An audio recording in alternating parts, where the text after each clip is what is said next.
Hey everyone, Giselle here, and today I'm going to be doing something that I think is really fun.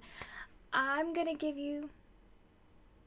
Hey everyone, Giselle here, and today I'm going to be doing something really fun.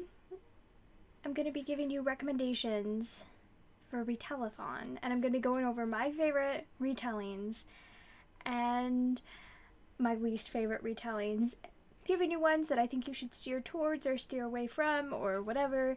But anyway, I think it's going to be lots of fun and awesome, and I hope you enjoy it. Sorry if I did that intro twice. I couldn't tell which one was live. Anyway, I really like doing live streams, so this will be a lengthy video, but I will put timestamps down below so you can find things more easily. But I figured to start off with, I'm just going to go over some of my absolute favorite ones that I really recommend. And then on the sidebar, you can see that there's a lot of fairy tales in here. I haven't read all of these, but that are split into different retellings.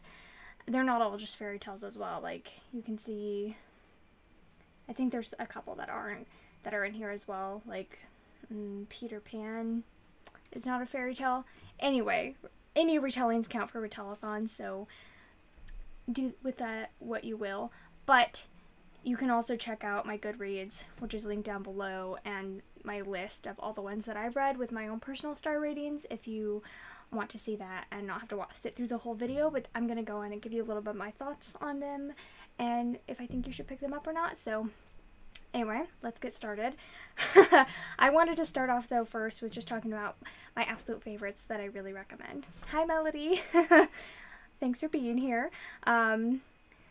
And these are in no order besides just ones that I've rated 5 stars in the past. Some of these are like strict retellings, some of them are just like loosely based, so I will specify. But without any further ado, let's get into it. I guess I should add this one to Peter Pan right now because it's a Peter Pan retelling and it's not on there for some reason. Anyway, this first one, the Peter and the Starcatchers, is a Peter Pan retelling. It's Peter before he ever went to Neverland, and it's kind of his backstory of how he got there. It's set in mid-1800s, and he's like a street urchin, and he ends up getting sent on this ship to go to this mysterious place, and it kind of fills him with a lot of dread. He's with a bunch of other boys, and they're essentially being like shipped to be slaves, I believe, and a lot of mysterious things happen on the ship. There's some interesting people on there, and it's very excellent. It's narrated, if you listen to it on audio, it's narrated by Jim Dale, who narrates the Harry Potter series. So it's excellent. He does really great voices, and if you listen to Harry Potter, it's very funny listening to this because you're like, oh, that's so-and-so's voice and so-and-so's voice and stuff like that. So anyway, yes, they're excellent, and if you've read book 1, book 2 does count for Tome Topple, and book 1 I would even count for Tome Topple maybe, just because it's close to that mark, so if you want to, since Tome Topple and Retellathon kind of overlap. Anyway, it's excellent, and I really recommend it. The next one is just like the sequel, so I'll skip that one. Ella Enchanted. Oh, you didn't miss anything, just barely started. Just talking about my favorite ones to start with, and then we'll go into specific ones and my least favorites and things like that. So this is probably my favorite fairy tale retelling of all time. Ella Enchanted by Gail Carson Levine. Y'all have probably already heard of this. It has a bajillion reviews on Goodreads and ratings on Goodreads. It is a Cinderella retelling, and it's absolutely brilliant. I do have a full review of this on my channel that I put up, I think, a little over 2 years ago, so it's very lengthy, but if you want to see why I love it so much, I'd recommend watching that video. It's just clever, and it's about, if you don't know, she is cursed to being able to, she has to follow everyone's orders, no matter what they are, as a child, the curse of obedience, and her having to fight this her whole life and not having really any freedom ever. It's so well done, and just watching her strength as a character growing and stuff, and wanting to be able to be her own person and not being able to. Wonderful incredible. I really, really recommend it. And I'm sure this is on like a ton of people's lists. Next one is really fun. There's quite a few of these, if you can see, and this is actually the bind-up of all of them. The Fairies Returns. I guess I should have been popping these up big the whole time. Oh wait, we can start from here. So this is the Fairies Return and Other Princess Tales. So this is 6 princess tales, written also by Gail Carson Levine, who's the author of Enchanted. So this is the bind-up of all 6, but you could just read them individually.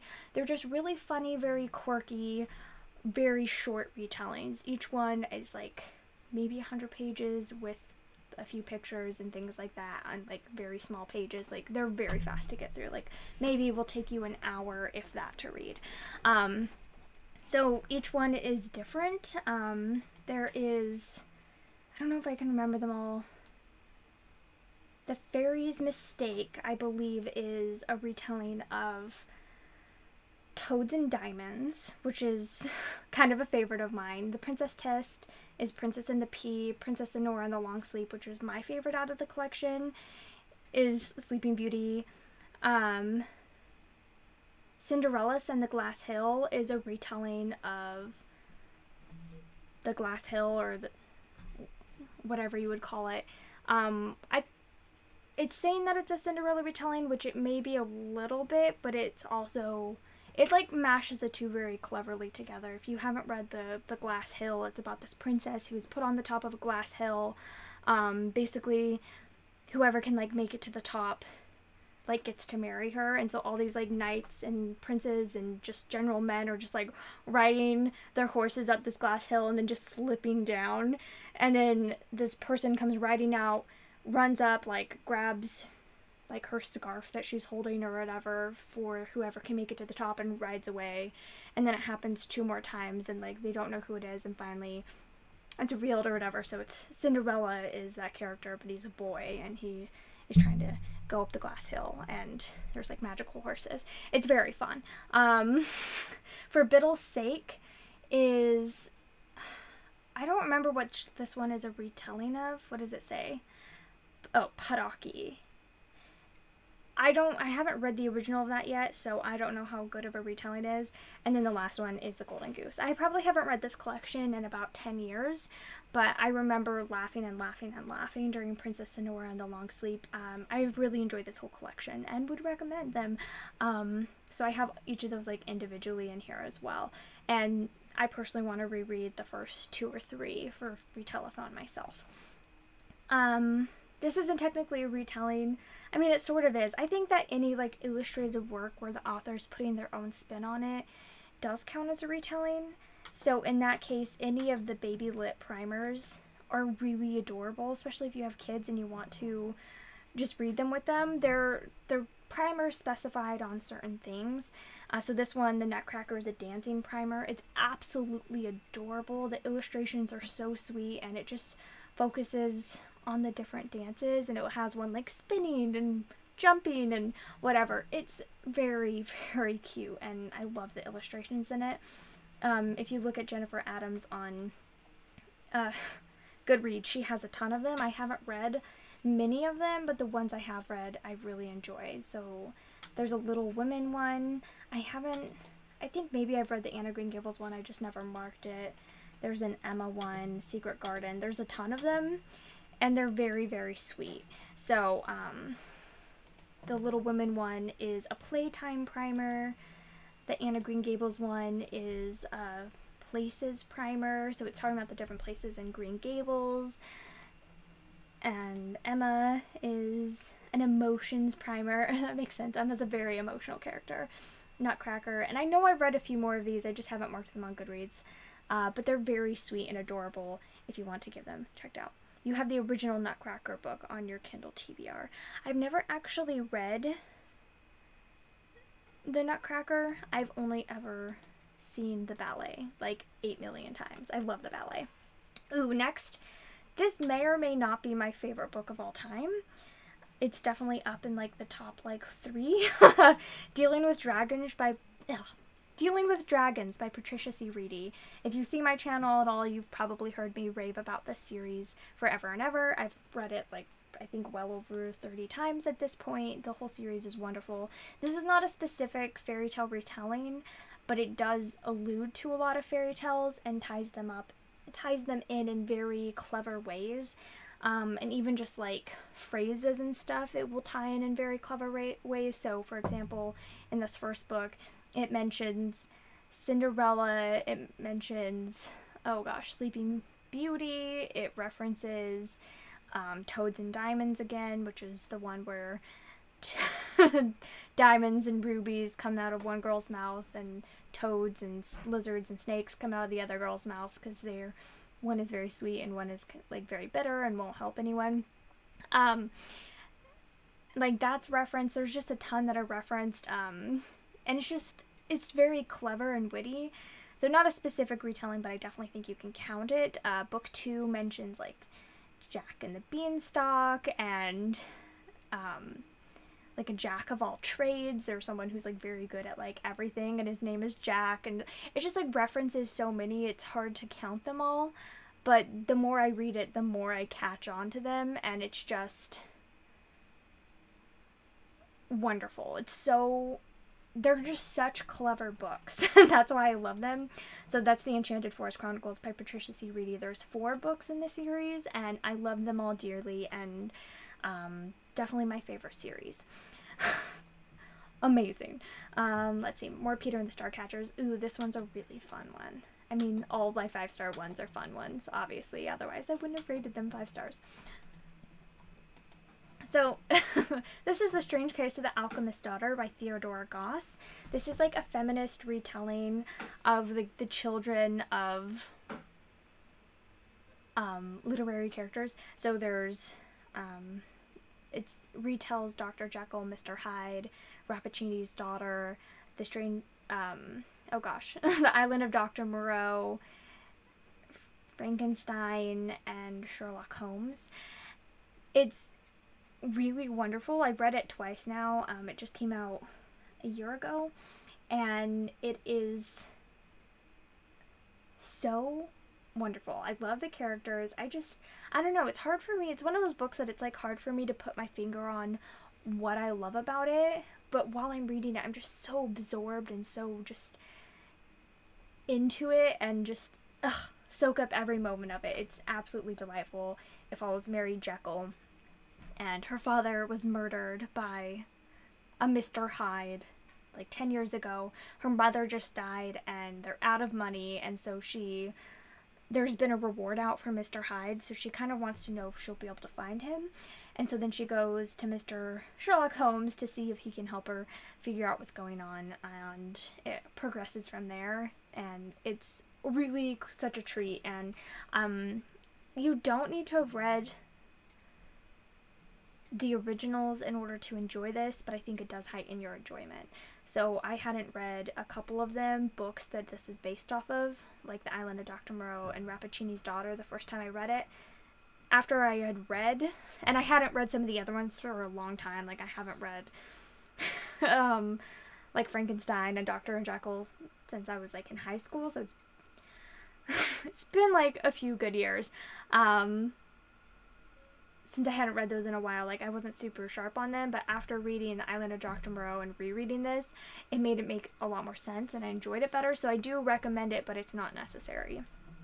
Still excellent though, and if you haven't read it and haven't read the originals yet, please go do it and then read this because it's superb. And actually book 2, European Travel for the Monstrous Gentlewoman, comes out on the 10th of July, and I cannot wait. I'm so excited. I have it on pre-order on Audible, and the second it comes out, I'm going to listen to all of it, and it's going to count for Tome Topple and Retellathon, so I'm really excited. The next one on here is such a fun one. This is Rose Daughter by Robin McKinley. This is a Beauty and the Beast retelling. I did read Rose Daughter and Beauty, 2 different Beauty and the Beast retellings by Robin McKinley, very close together. So I do struggle a little bit with like keeping them placed in my mind. This was definitely my favorite out of the 2 though. I do have a little review on here. I love the writing. Let's see. I laughed out loud a lot. The characters were delight, and it felt very refreshing to, it follows the original fairy tale more closely than it does Disney's Beauty and the Beast, which I do love Disney's Beauty and the Beast, but so many people copy from it that, and you'll hear about me griping about this more later, but so many people copy from it, and this one, it takes this characters of her sisters, and instead of them being just these annoyed, obnoxious, very like petty people, she builds a really good like sister relationship with them, and the sisters like really care about each other and take care of each other and talk to each other, and they don't like hate each other, and it's such a nice, refreshing take. And it's not very long either. It's a quick read, and I really, really like this one. I recommend it a lot, although that's not the best cover, is it? Anyway, this next one is really fun. I didn't even realize this was Jane Yolen till like just now. Anyway, Jane Yolen, Sleeping Ugly. It's obviously Sleeping Beauty retelling with a nice twist. It's really funny, very enjoyable, and I mean, it's so short, I don't really want to give you too much of a synopsis, I guess. Okay, when beautiful Princess Miserella, Plain Jane, and a fairy fall under a sleeping spell, a prince undoes the spell in a surprising way, is the short summary. It's very fun and adorable. It's ancient. I think it's out of print. It's from 1981, so it's a little old. My copy that I have is like completely tattered and fallen apart, but it's really funny and cute, and if you can get your hands on it, it's definitely a little gem. I definitely need to reread it though. It's been a few years.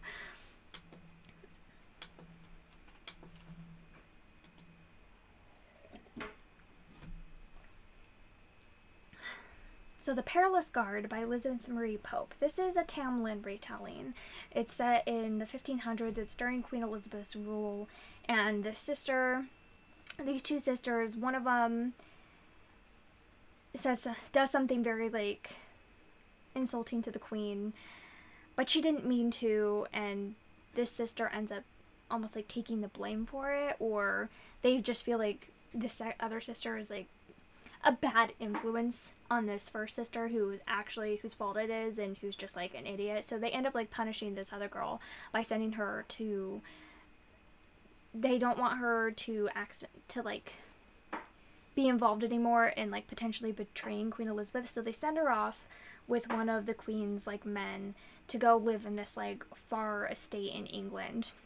And when she gets there, there's a lot of like rumors about fairies and this like magical well of healing and all this like stuff. It's a Tamlyn retelling, if I didn't say, and I actually just reread this. I hadn't read it since I was, I don't know, maybe like 10 years ago, maybe more. I hadn't read it since that one time, so I was very nervous to reread it, but I absolutely loved it. Just the way, the atmosphere that I get when reading this book is just delightful, and it's really quite a good one. I really love the Ballad of Tamlyn. I think it's really gorgeous and so fascinating, so if you also like that, I definitely recommend picking up this one.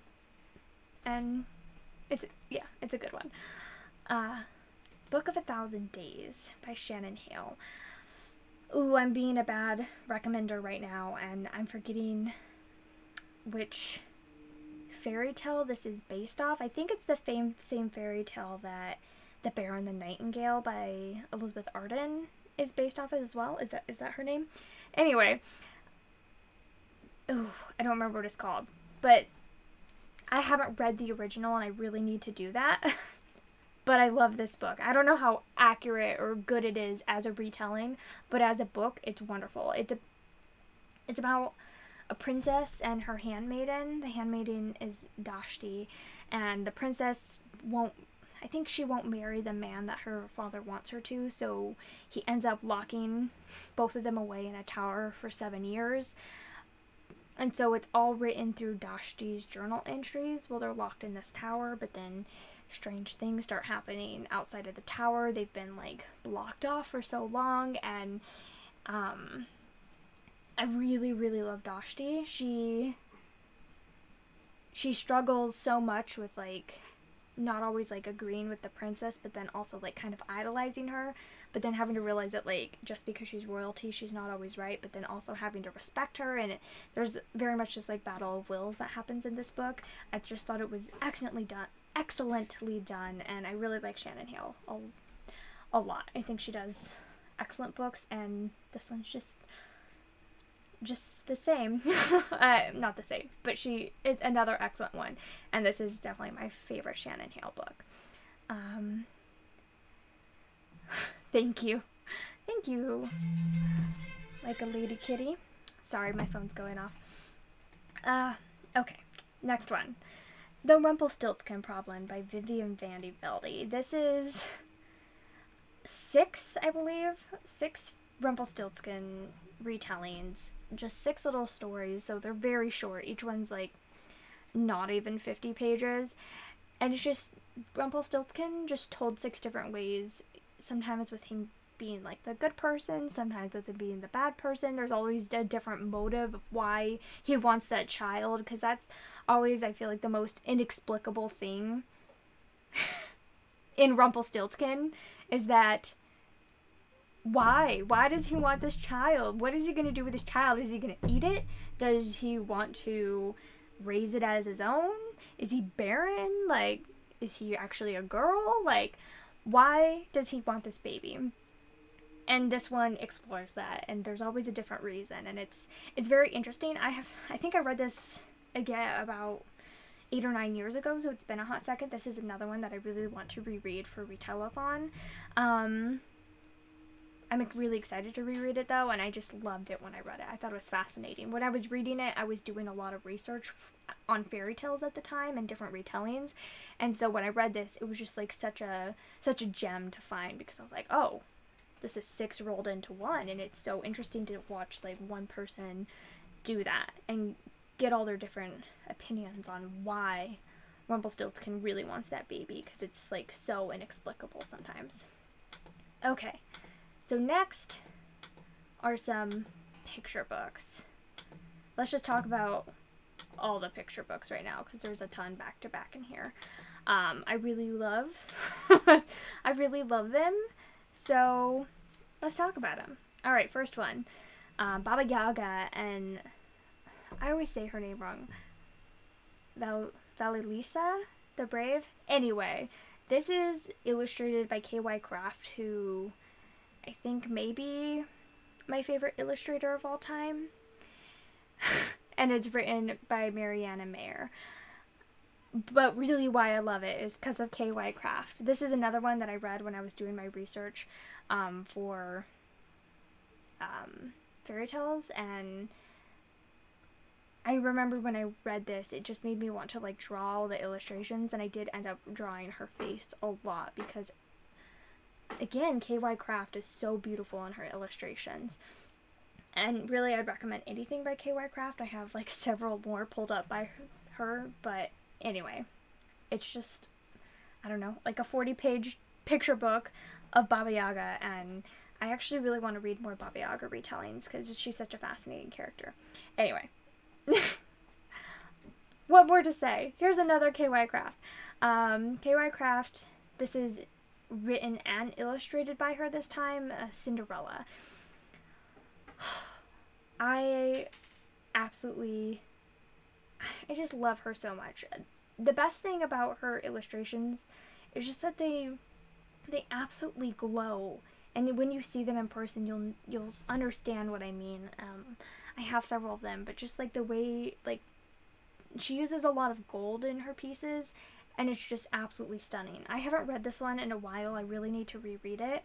But I did recently go through King Midas the other day, and I was like making Chris look at it with me, and I'm like, look at how beautiful this is, because just especially this is, I think, King Midas and the Golden Touch, again, told and illustrated by K.Y. Craft, and well, told by Charlotte Craft, illustrated by K.Y. Craft. This is maybe one of the best examples, or the best example of her illustrations, in my opinion, just because, again, they're so beautiful, like, and all that gold that is used in it, it's just, literally the pages glow, I swear. It's insane and so beautiful, and I recommend. But my favorite, and I don't know if it's on here. This is my favorite of hers, though. Another one by Mariana Meyer, and again illustrated by K. Whitecraft, is The 12 Dancing Princesses. And this may or may not be the biggest reason of why I love fairy tale retellings now, is just because I was so in love with the illustrations in the story of this book when I read it. It's just a very typical 12 Dancing Princesses, a little bit less gruesome than the original. Often the princes or the men trying to figure out why the slippers are getting worn out, they're often like killed, and I don't think they're killed in this one, to my memory. I do need to reread it, but I remember reading that when I was rereading some of my favorite 12 Dancing Princesses, and I'm like, geez, that's really brutal. Like, oh, you can't figure out why where their slippers get worn out? Executed. So, anyway, I don't remember this one doing that, but it's definitely my favorite 12 Dancing Princesses illustrated, and I'll read anything that this lady illustrates because it's incredible. Okay, so this is another Toads and Diamonds retelling, The Talking Eggs. This one is by Robert D. Sansucci and illustrated by Jerry Pickney. So Toads and Diamonds is the one where usually they're coming out of their mouths. This one, instead of coming out of their mouths, it's magic eggs that they throw over their shoulders. And so she helps this old lady in the wood, and then the lady asks her to help her gather her eggs from her hens, and she says, don't pick any of the jeweled one, just grab the plain eggs, and you can take them home. And so she wants to take the beautiful eggs, but she doesn't. She takes the plain eggs, and then when she throws them over her shoulders, beautiful things come out. And then when her sister goes, who doesn't like to follow the rules, you can imagine what happens. It's a really interesting retelling, and the art is very beautiful. It's like all watercolored, and it's very like, the color palette is like a very like subdued with like bright pops. It's really gorgeous. Moss Gown by William H. Hook, illustrated by Donald Carrick. This is one that I definitely need to reread. I would say this is like a happy retelling of King Lear. I don't know if Moss Gown is a fairy tale on its own, but it's very similar to King Lear, except for not super depressing at the end. And my mom would read this one to me a lot when I was growing up, but I don't have the strongest memories of it, so maybe I should change my rating of it. Anyway, we'll see. I need to reread that one. I need to get my hands on it. Hi, Keisha. So this is my other favorite children's illustrator, Trina Schartheimer, and this is Sleepy Beauty. This is my favorite book that she's illustrated. It's absolutely stunning, and this is another one where I would draw on her a lot, Sleepy Beauty, because it's just so gorgeous. I don't know what to say more, but please look up Trina Schartheimer's illustrations. They're absolutely stunning. I don't have a ton of them marked on here just because I read them so long ago that I'd rather like start fresh, but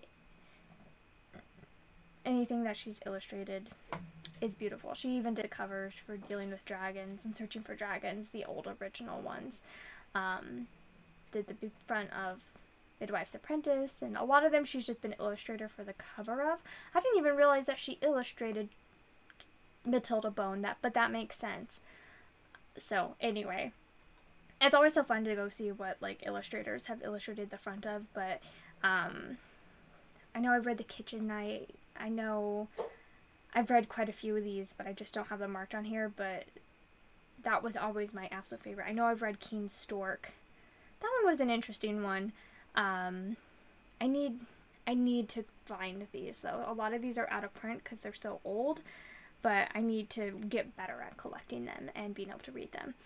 Anyway, I definitely really recommend trying to get a hold of Sleeping Beauty though, because it's so stunning. Another one of my favorites.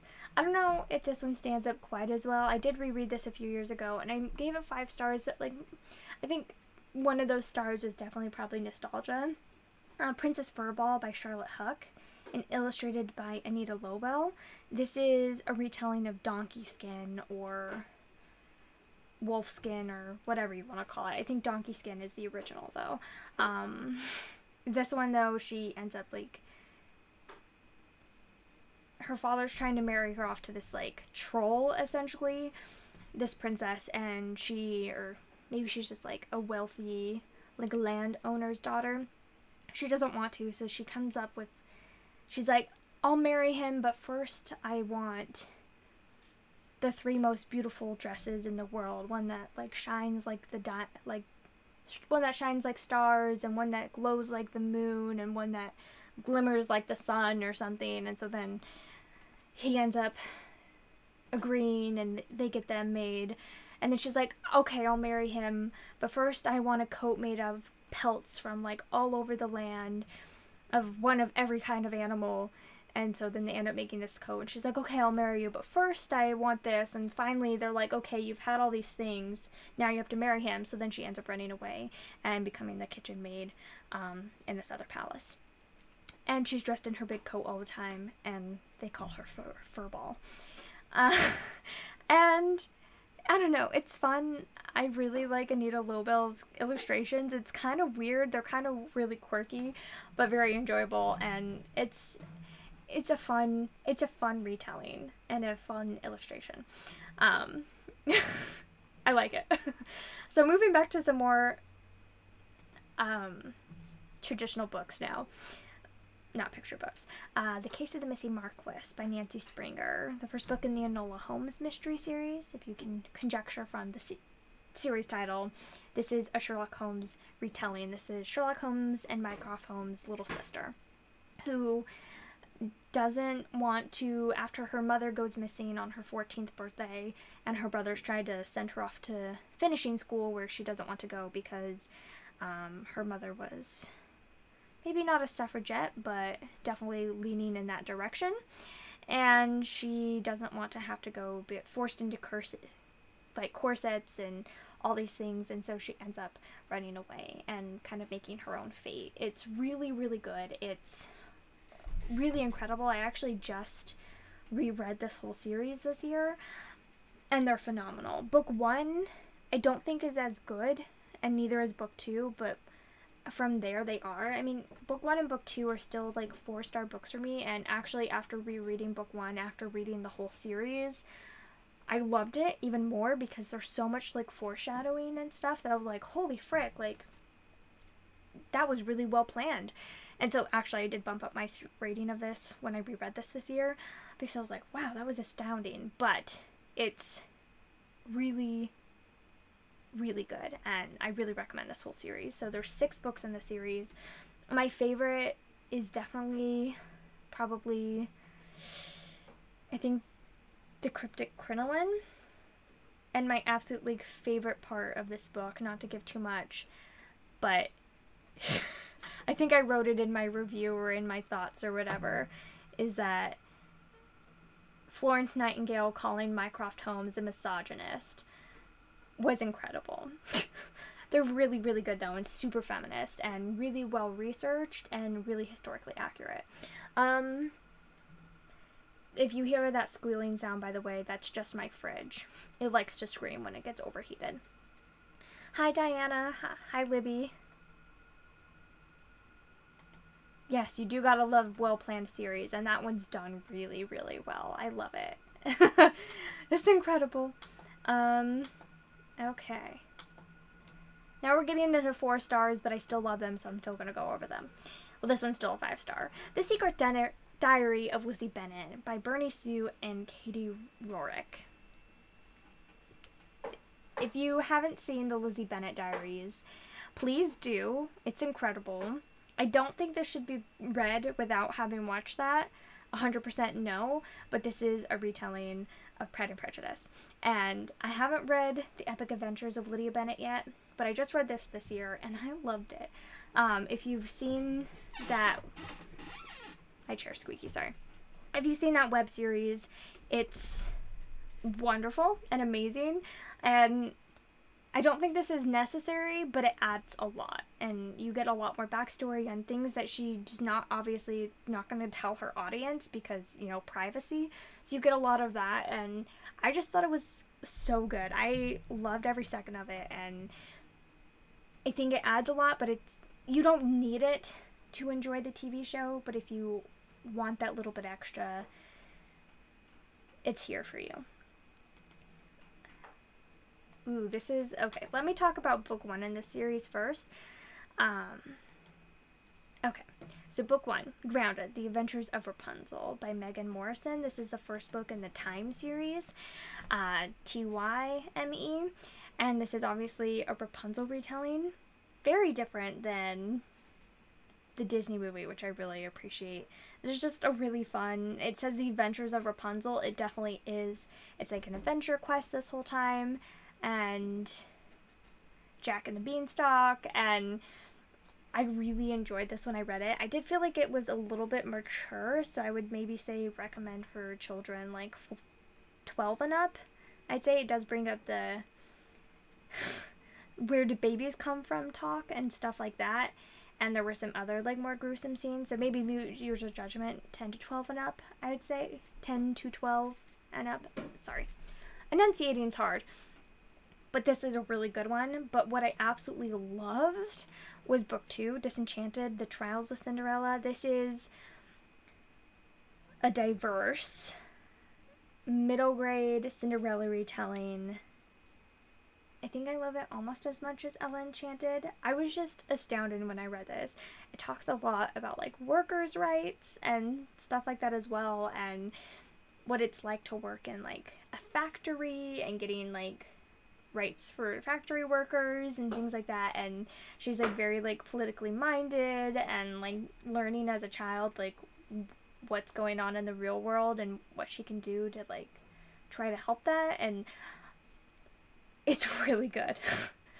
I loved it. I definitely want to reread this series. Book 3 is supposed to come out, I think, next year.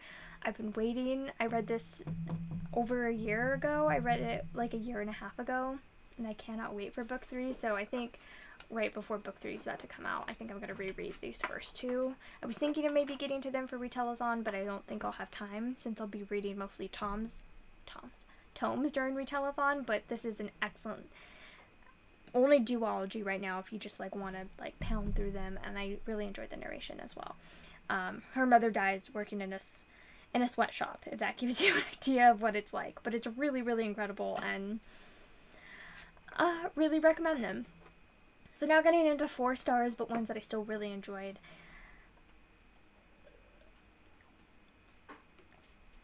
The Frog Princess by E.D. Baker. Book 1 in the Tales of the Frog Princess. So this first book is a retelling, and then all the other books just kind of like divulge from there. Sometimes authors tend to like write a retelling for every different book in the series. This one doesn't. It just like starts off and then goes from there.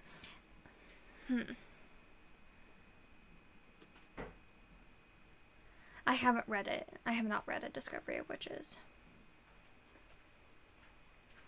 Okay, so The Frog Princess is, it's more similar to the Disney movie, but more in the way that the Disney movie is kind of similar to it a tiny bit, just in the plot of the princess, after kissing the frog, turns into a frog herself. So I don't know if it's like, I don't know, I feel like it's a really original concept, and I hadn't read it when obviously the Disney movie wasn't out when this book came out. This book came out in 2002. I think I read it for the first time in like 2003 or 2004, and I think I actually read book 2 first, and then I really enjoyed it, so I went back and read book 1, and I've reread this book maybe 3 times now. It's just really fun and enjoyable. I do think the series definitely goes downhill after a bit. I don't think it's worth necessarily continuing on all the way to the end. I think the first, like, quartet is worth reading, and book 5, which is, like, a prequel, and then the other ones maybe not so much. They get a little obnoxious. The characters are not very mature, and especially the prince. I think he's a very annoying character, but I really like Emma, and I like her aunt, and it's very fun. So basically her aunt is the Green Witch over like the realm or whatever, and she like keeps an eye out for good, but every time someone in her family, after they reach the age of 18 or something, after they reach the age of 18 for like the women, maybe it's 16, it might be 16 for the women, if they touch any flowers, then they turn into these like really angry, mean like hags. And so this first book is just literally the Frog Princess, like that, her trying to turn back into a human, but then the series from there continues on her trying to figure out how to break that spell, because she obviously falls in love with the prince from this, and she doesn't want to turn into a hag and like kill her husband or something, because that's what her grandma did. Her grandma killed her grandfather. This is fun. There's like magic, and there's I mean, obviously there's magic. There's her grandpa like lives down in the cellars, and there's like a bunch of like funny ghosts, and I mean, most of this is spent outdoors, this first book, but I really love book 2 especially, and book 3 has like a little bit of time travel, and it's a very fun. It's very fun. I know, flowers are everywhere. Exactly, so there's like no flowers allowed in the castle, like on the grounds, like if any like wildflowers grow, they have to like burn them, like it's very dramatic, and like interesting things happen. It's a really fun series, but after a while it gets kind of tedious. The characters never really seem to have very much development. So again, I'd recommend like the first 5. I know I gave these 2 4 stars, but I think this one was closer to a 3-star maybe. And then, because she was kind of annoying, I really like the character in this one, but this one was absolutely not worth reading. And then, if you see, this one's written in 2010, this one was written in 2017, so there was like a 7-year gap. So she obviously finished the series, and then just The Frog Princess Returns. I'm not going to read this. You can if you want, I guess, but I don't care. But especially that first like 5 books I think was worth reading, and especially 1, 2, and 3 I think are super fun. Okay, East by Edith Pateau.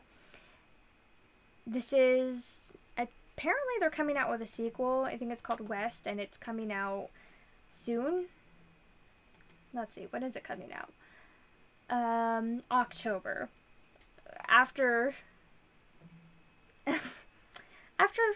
14 years, is that what it is? 15 years coming out with a sequel. Okay, I'll still read it. So I do really want to reread this. This is a retelling of East of the Sun, West of the Moon. That's kind of one of my biggest pet peeves with retellings is when they call this a Beauty and the Beast retelling, because it's not. It's an East of the Sun, West of the Moon retelling. They're very different fairy tales from different cultures and different backgrounds, and very, very different. I get very passionate about this. Anyway, this is a wonderful retelling.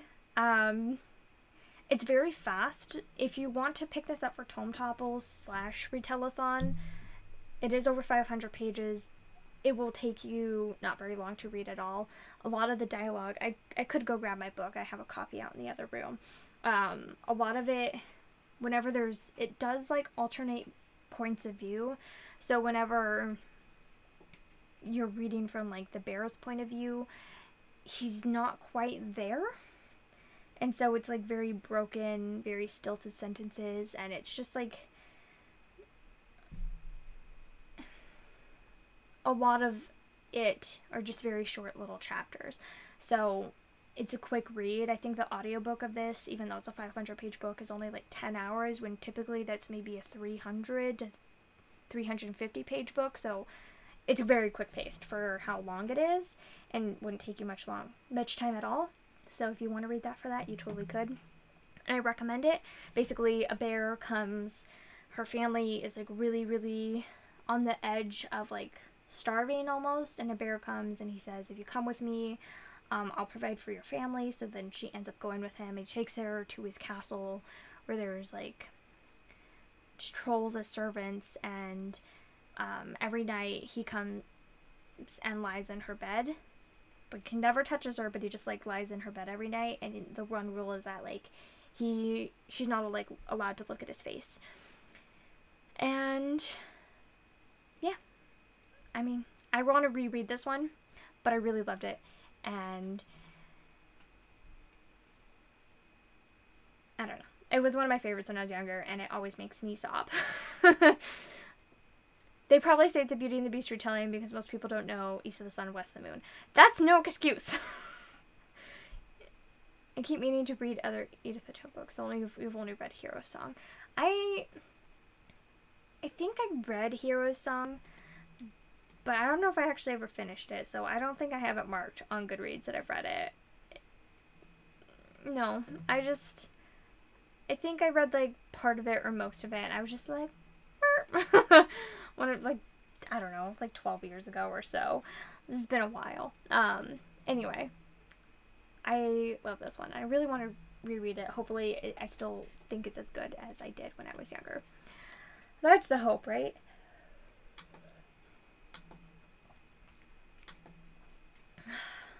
Let's do some more 4-star fairy tales. Okay. Let's go. Wide Awake Princess by Edie Baker. This is a Sleeping Beauty retelling where she is the only one who doesn't fall asleep when the curse ends up happening, and everyone falls asleep and she doesn't. So then she ends up taking it on herself to go on a quest to try to find a prince to come kiss her sister and wake up the castle. It's very fun. I read it a good amount of time ago. I really want to reread this and continue on with the series. I think there's like 6 books now. Another Edie Baker series, the same person who wrote The Frog Princess. It was just fun and lighthearted, and I really, really need to reread it. But just fun and quirky, and I think that it references a lot of other things. I think it references, yeah, like Princess and the Pea and maybe some other ones as well, but quite enjoyable. This is a really good one. A Dance of Silver and Shadow by Melanie Sellier. This is one of my favorite retellings, actually. It's book 1 in the Beyond the Four Kingdoms series. This is the first book in a duology so far. There will probably be more books, and Melanie Sellier does have another series called the Four Kingdoms series. I read this one without having ever read the Four Kingdoms, and I really liked it. Tantor sent me the first one on audio, but I ended up picking up the second book as well, because even though they didn't send it to me, because I really enjoyed this one. We'll get to the second book later, but this first one is a 12 Dancing Princesses retelling, and it's an excellent one. I've read some not awesome fairy, like 12 Dancing Princesses retellings. This one is really imaginative. I don't think you need to read the Four Kingdoms series to be able to get what's going on in this. I didn't read them, but now I want to go back and read those. Hopefully that they put them on audio, because they didn't. Only these 2 books are. Anyway, 12 Dancing Princesses retelling that is very imaginative. Basically, these princesses are set, these 2 sisters and a 3rd princess that's their friend. Finally, like, the storms that have been on the sea that nobody's been able to get past for the past, like, 100 years or so disappear. And they're kind of like, what's going on? And then an envoy comes from countries that they haven't been in contact with for a long time. And they end up sending these princesses back with them to be, like, their own envoy and try to, like, build some alliances. And they, right when they get there, they end up getting roped into this tourney that's going to happen. It's called the Princess Tourney, and all the princesses in the land are forced into this tourney to try to see who will marry whoever called the tourney. The person who called the tourney is the Beast in Beauty and the Beast, which is the second one. And so this one doesn't really end with that. It's just, it ends with, like, the tourney finishing, but it's these princesses who can't speak about the tourney. There's, like, a spell, and this kingdom is being very, like, overruled by, like, rot and destruction, and just, like, not visible though, and like this evilness that's kind of overtaking. Anyway, it's very interesting. I thought it was really unique, and that's not a ton of like toxic female relationships. There are some toxic female relationships, but there's also some toxic female-male relationships as well. It's not just like all these women trying to fight for each other and stuff. The click of this, the thing about this one that I think makes it really unique is that if they don't participate, if they don't try to win, then their family members like start getting like sick and stuff and dying. And they know this from like past tourneys, so they all are having to try to win, but nobody wants to win. It's very interesting. And so they're all like helping each other as well, though. Instead of just like trying to win and like sabotaging each other, they're helping each other. And I thought it was really good. Anyway, I sold you on East. Just checked out the audiobook. Thanks, Giselle. You're welcome. I hope you enjoy it.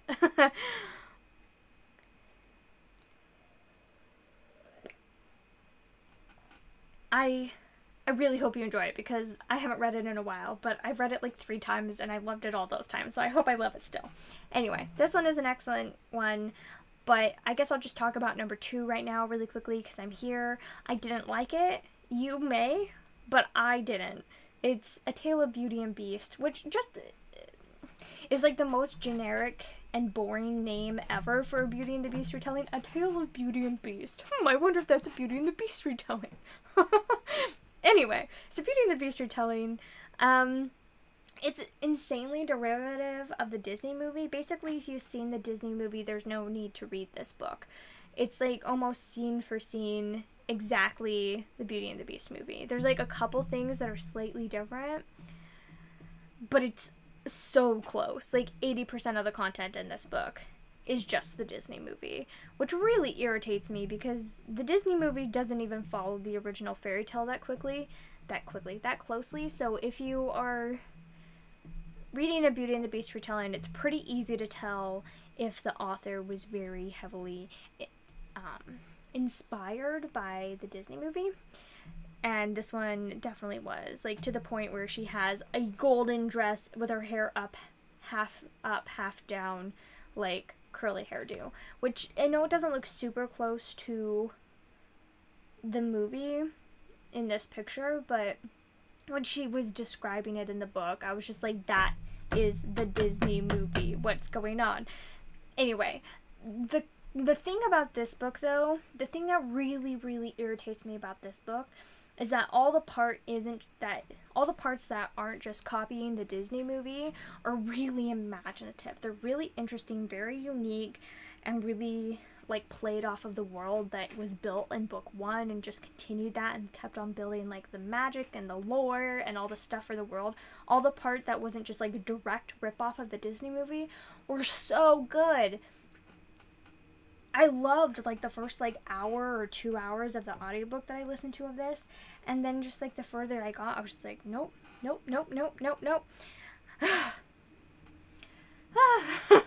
So that's kind of the kicker with this one, that I maybe wouldn't have been so disappointed if the parts that weren't just the Disney movie weren't so good. So anyway, it may not bother you as much as it does me. Obviously all these other people didn't mind that it was just the Disney movie, but I really minded a lot. Inspired or blatantly stole from Disney, who knows? That is the question, huh? Anyway, here's another picture book to spice it up. Jane Yolen and Charles Mokulekak Tamlyn. This is the only other like rendition of Tamlyn that I read like in book form, but I really love it. The illustrations are gorgeous. Her tartan is like very vibrant, and like the illustrations of like the procession going by and him turning into all the different creatures. It's very interesting. If you haven't read Tamlyn and you don't know the Ballad of Tamlyn, I think this is a good starting place. Ronnie and the Mermaid Lagoon, Disney Fairies. So this is not book 1. You don't have to read these in order at all. These are based off of Pixie Hollow that Disney has kind of like taken off of Peter Pan. I really enjoy these. I was one of those people, I don't know if you guys ever played on pixiehollow.com or whatever it was called, but Pixie Hollow was like my jam for years. Like, I liked Club Penguin and stuff, but like Pixie Hollow, you were a fairy. And there was like a Pixie Hollow like app as well where you gotta like make clothes for the different fairies and stuff. Oh my gosh, I'm such trash for like anything fairies, and this like especially. And so these books were my favorites. I just reread book 1 and book 3 actually like last week, and they hold up. They're really good. They're really fun. The illustrations in these, and this is like the biggest thing about these books, the illustrations in these are gorgeous. They're so beautiful. They're very like vibrant and gorgeous, and I know I keep saying gorgeous, just like I've said this like a million times on my channel, but like the body movements of the fairies, and you can see it off of these like covers here, that just like all the positions that they're in are so beautiful. And it just like, whenever I read these, it makes me want to start drawing and just like copying them. And this is how I learned how to draw people, were from these books, because they're just always in such beautiful movements, because they're fairies and they don't have to follow like physics and stuff. They can just do whatever they want, so they do, and they're really pretty. I think I've read quite a few of these that I don't have marked on here as well, but I've been collecting this series again as well, like physically, and I want to reread through all of them. So I actually plan on reading Vidya and Lily, and maybe a couple more of them for the Retellathon. Anyway, we'll see what I get to, but they're really beautiful, and I think they do have some of them on audio, but I wouldn't recommend the audio, not for the fact that the audio is bad, but for the fact that the physical book is so beautiful. You have to have the physical book because the illustrations are gorgeous. Anyway,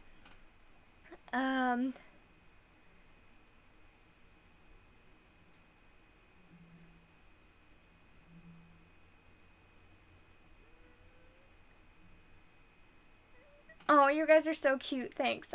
Hi, Bruna. I'm glad you can make it. I mean, you can always go back and rewatch as well, but I have a lot more to say. This is going to go on for a long time. I'm trying to be not too wordy, and it's not working out very well. Actually, while I'm talking about that, though, let me pull up, if I can find it.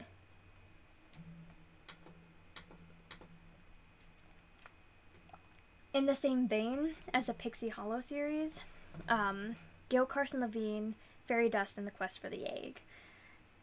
This is the same person who wrote Ella Enchanted. Illustrated by David Christina. The illustrations in these books are beautiful as well. They're very, very different than the Pixie Hollow series. The Pixie Hollow is a lot more like bold and vibrant. These are a lot more like watercolor, soft lines, like very soft like shading and colors like that, like very pastel color palette. They're really stunning, but they're not very good. That's my problem with them. So this first book is actually alright. So Ronnie in the Pixie Hollow series has no wings. You find out why she doesn't have any wings in this book. Like why she ends up losing her wings, and it like mentions it that like she cuts them off, but you'll learn why she cuts them off in this. I think the first book is definitely worth reading. It introduces you into the world of Pixie Hollow and introduces like the characters like loosely, and why Prilla's so weird and fun stuff like that, and Mother Dove and all that. Like you really get a feel for the world that these creators have built off of Barry's original Peter Pan. It's like very different. But then book 2 and book 3 are so bad. So bad. Book 2 is Fairy Haven and the Quest for the Wand. Kaylee Kaylee rated it 1 star and said, fairies are selfish things, never did like Tinkerbell. Yeah. They're the worst. This one is all just about them being stupid. It's so annoying. And then this one is like Wendy's granddaughter or something, and she's so annoying, and I wish she would just die. Let's see. Vidya is the worst. I dislike her almost as much as I dislike Tinkerbell's. My one thought that I put in this. They're just not good. The illustrations are gorgeous. If you had the opportunity to like pick them up physically and just like hold them, I recommend flipping through them because they're really pretty. But the first book is the only book worth reading in my opinion. 12 Dancing Princesses by Ruth Sanderson. I think this is another one that's just like a tiny bit gruesome in the like killing the princess and stuff, but really gorgeous illustrations, and I really like it. If you like 12 Dancing Princesses, Ruth Sanderson is another one of my favorite children's illustrators. I think I've read the Cinderella. I haven't read Rose Red and Snow White yet though, and I've read a few of these other ones. I think I have like Goldilocks and stuff as well. Anyway, she's good. I recommend. Once Upon a Tower by Eloisa James. So Eloisa James has a romance. So these are adult. All the other ones have been fine so far for like children. This is an adult romance series that are all fairy tale retellings. They're not related in any way, so you can pick up any single book in the series except for the novellas and know what's going on. So I'll just go through all of them really quickly because why not? The novellas, I mean, the novella just tells a little bit more about some of the characters, just tells a little bit more, so you can do what you will with the novellas. Let's just talk about the meat of it. Okay, so this one is the only one that's kind of related to other books. This has some characters from, this is written by Eloisa James. This has some characters from Julia Quinn's series in it, mixed in. And I just read the Smythe Smith Quartet before I read this, and so that really, like, resonated with me, and I was like, oh my gosh, this is happening at the same time as the Smythe Smith Quartet, like, what's going on? And I ended up tweeting them, and I'm like, holy cow, you guys are writing with each other's characters, this is amazing, and they tweeted back, and they're like, oh, we're so glad you noticed that, that's so fun, we had a great time doing it, and I was just like, yes! Anyway, so that was really fun for me, but it's definitely not necessary to read the Smythe Smith Quartet if you don't want to. So this one is obviously Rapunzel retelling. The thing about these is that they're just historical romances. There's no magic, and so I think that's such an interesting challenge as a writer to write these fairy tales without any magic. But she does a really good job. So I don't know, just like the way she ends up tying in all the like important elements of the fairy tale is just so interesting and so just really well done. So Once Upon a Tower is Rapunzel, and she ends up marrying, I think he's like a Scottish lord. They meet and he's like, let's get married, and she's like, okay. So they end up like getting married really quickly, and so most of the book is just about their relationship after they're married. And I got married like right at the same time as I read this book. Like I think I got married like maybe a month later, and so reading this, I don't know, it just like really resonated with me, and it made me feel like a lot more like comfortable about getting married for some reason. Anyway, I liked this one a lot, and I just thought it was really such a good one. If you want to read my review, here it is, but I just found it like really like realistic, and they had their good reasons for like not talking to each other about things, and I mean, really such a good one. Okay, A Kiss at Midnight. This is my first like historical romance that I ever read as an adult that really got me off on my like big like romance kick of the past few years. So this is a Cinderella retelling, and it's delightful. This is so funny. If you just want to have a good laugh, read this book. It's just like go on Amazon and read like the first few pages or something. They usually let you do that. And I just laughed and laughed and laughed. I had just read like a really bad Cinderella retelling right before starting this, so I was just like kind of in a bad mood, and I started this and I was like wheezing. I was laughing so hard. Just the way that she ties in like the rats and the fairy godmother and everything. It's just so clever because there's no magic. The rats meaning like the animals that like transform and stuff. So good, so funny. I mean, definitely R-rated, so be warned, but just very enjoyable. This one, When Beauty Tamed the Beast, this is not a real beast, obviously. He's totally just a real man. This is House MD meets Beauty and the Beast. Literally in the endnotes of this book, she says that she based it off of House because she enjoys that TV show so much.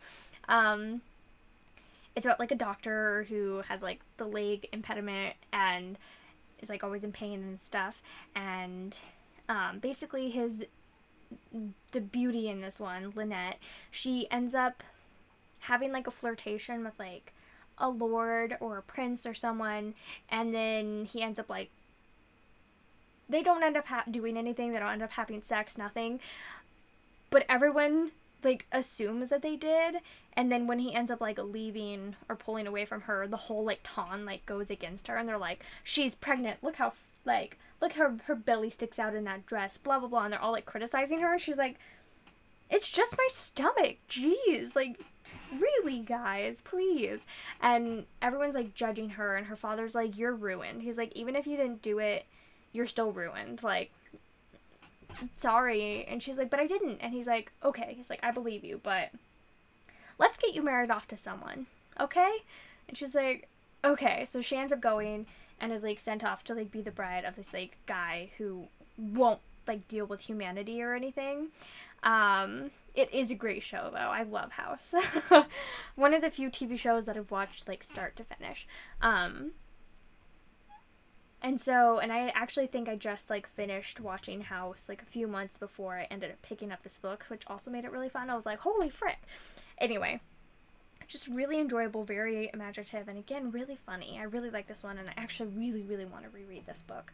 I just reread A Kiss at Midnight like a few months ago, so I want to reread this one. I want to go through and reread almost the whole series.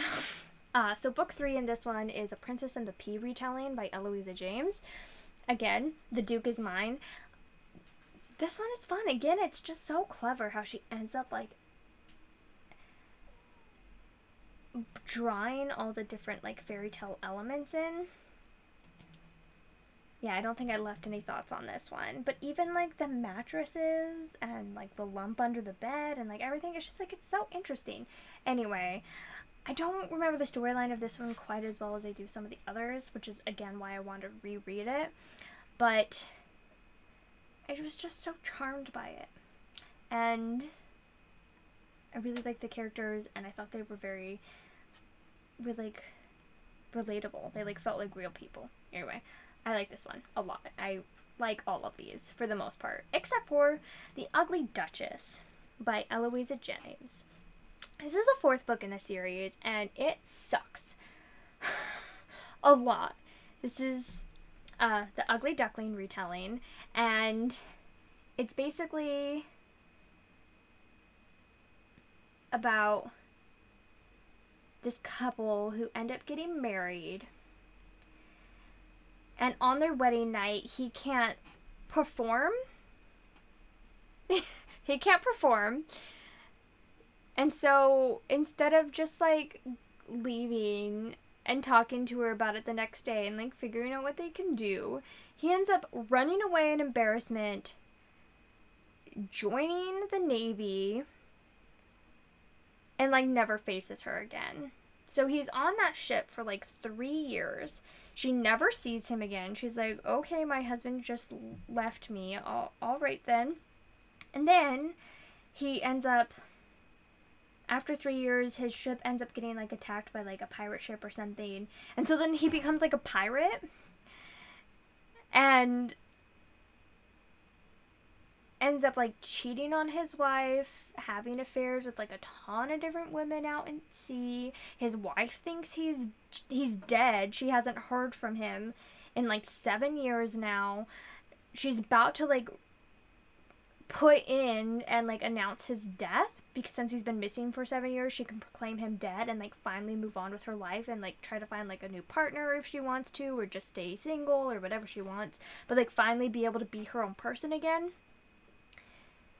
And then he comes back because he's a turd. Oh my gosh. This book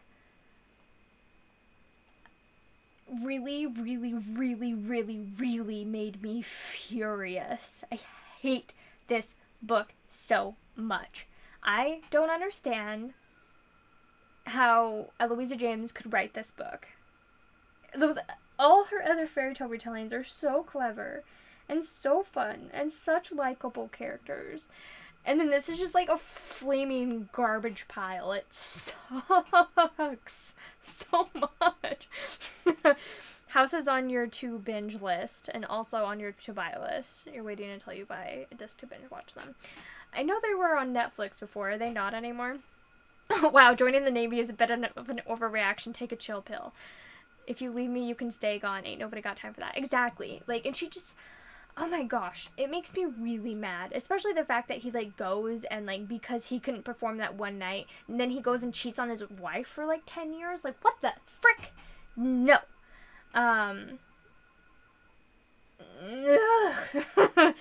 Go read other people's ranty reviews if you want to. Mine is not very good, but... I hate this book. It sucks a lot. And the novella that comes after it sucks almost just as much. No, they got taken off of Netflix. Okay. Let's move on to something fun. So this is Radiance by Grace Draven. This is a Beauty and the Beast retelling. I really don't think it's a retelling. It definitely has Beauty and the Beast elements, but it's definitely not a retelling. My favorite thing about this, and I think you could read it for a retelling, that's why I read it, is because I had heard that it was a retelling, but I disagree with it. But my favorite thing about this is just, like, the communication between our two main characters.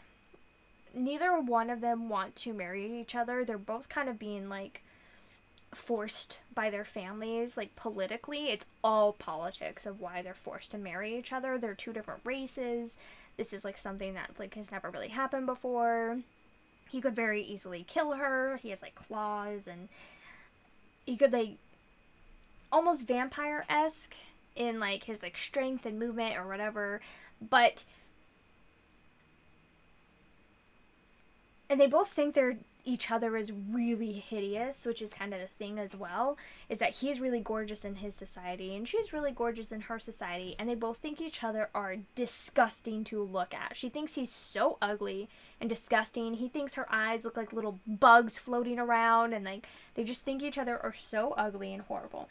But they respect each other so much, and that's my favorite, definitely one of my favorite parts of this book, is just how much they respect each other, the communication that they have with each other right off the bat, and everything is just really, really good. So,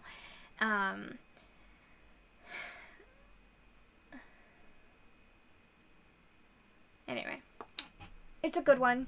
No, not necessarily a Beauty and the Beast retelling, but since everyone else said it was a Beauty and the Beast retelling, I had to put it on here as one, even though I don't think it is. Alright.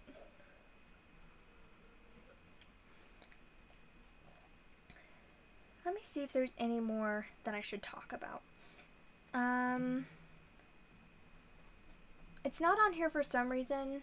There is, like, a Cinderella retelling as well that's just, like, a little children's picture book that's really good from Usborne. Anna Milbourne is the illustrator. Let's see. Anna Milbourne?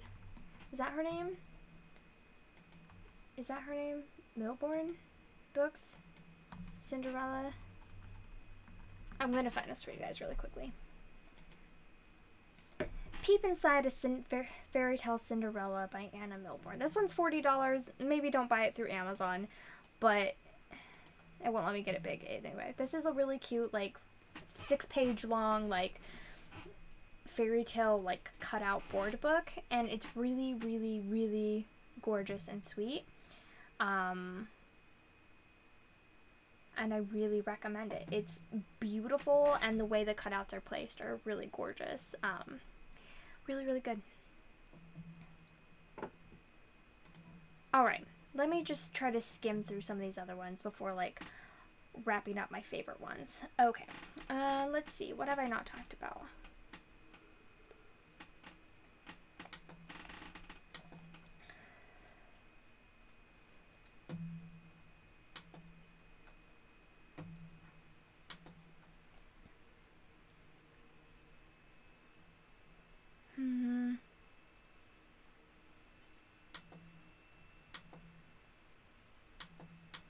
I know there's a lot that I still want to talk about, but we'll get through them all. It's fine. Okay, there's a lot more than I thought there were. It's okay.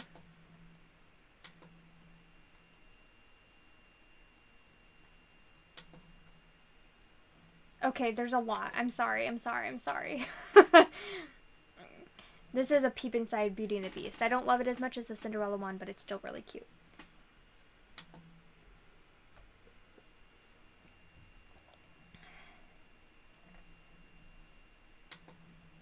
Alright, let's just talk about these and then maybe call it quits. Okay, Cruel Beauty by Rosamund Hodge. This is a Beauty and the Beast retelling. It's really interesting. I thought the magic and like the way this world was set up was really interesting. The end blew me away, and it's a good one. I think it's a very fascinating Beauty and the Beast retelling with a really interesting twist. Boom, getting through these. The Serpent's Shadow by Mercedes Lackey. This is Snow White late 1800s fantasy of manners, like set in London. Really, really interesting. I love the way that she ends up tying, Mercedes Lackey, I really like the way that she ends up tying in the elements of the fairy tale. It's really clever. I forgot this was a Snow White retelling until like I got to the end and I looked back on it and I was just like, holy cow, that was so good. Like, that was so interesting.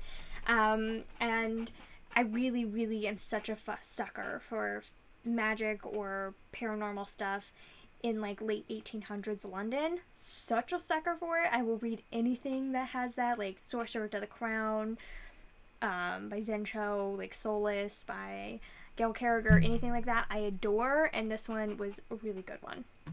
I've read a couple of the other books in the Elemental Master series. By a couple, I mean I've read one other book in the Elemental Master series, Gates of Sleep, which is a Sleeping Beauty retelling. I like that one, but not quite as much as Serpent's Shadow, and I'm planning on reading Phoenix and Ashes for the Retellathon. The Looking Glass Wars by Frank Bador. This is a trilogy that is obviously based on Alice in Wonderland and Through the Looking Glass. This one is a very different Wonderland than we've read in Lewis's Carroll version. It's where all imagination comes from, and when the Queen of Hearts ends up, the Red Queen ends up storming the castle and ends up killing the royal family, Alice and Hatter Madigan end up escaping through the Looking Glass pool. They get separated, though. The Pool of Tears is what it's called. They end up getting separated, and she comes out in our world and ends up getting adopted by the Littles. And so she's Alice Little, and she's the person who, Reverend whatever his face is. The real Lewis Carroll, what his real name is, I'm forgetting what it is because I'm a terrible fan. He ends up writing the story based off of the stories that she's been telling of her make-believe world, even though it's real. This is my favorite, absolute favorite rendition of the Mad Hatter, which I love the Mad Hatter, so that's saying a lot. Mad Hatter is like almost always my favorite.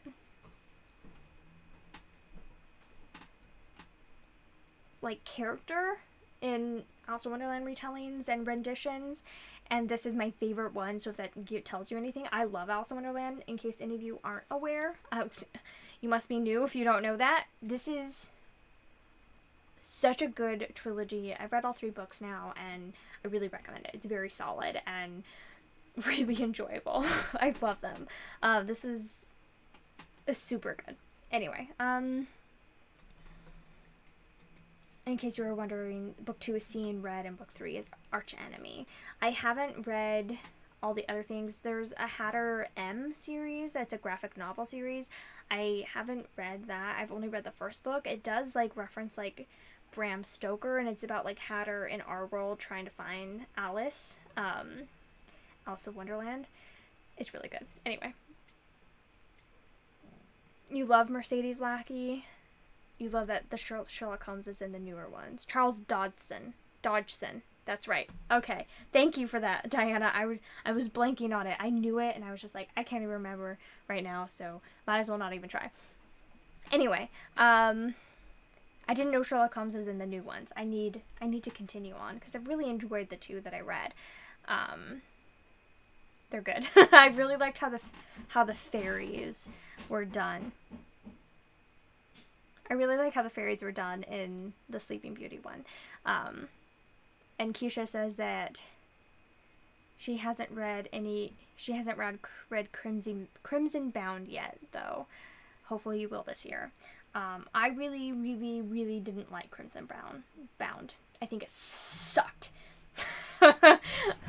It was really dumb, in my opinion. It's a Little Red Riding Hood retelling, and it's not good. If you heard that banging, by the way, though, Chris is out there building a bookcase, and I'm in here talking about fairy tale retelling, so that pretty much sums up our relationship.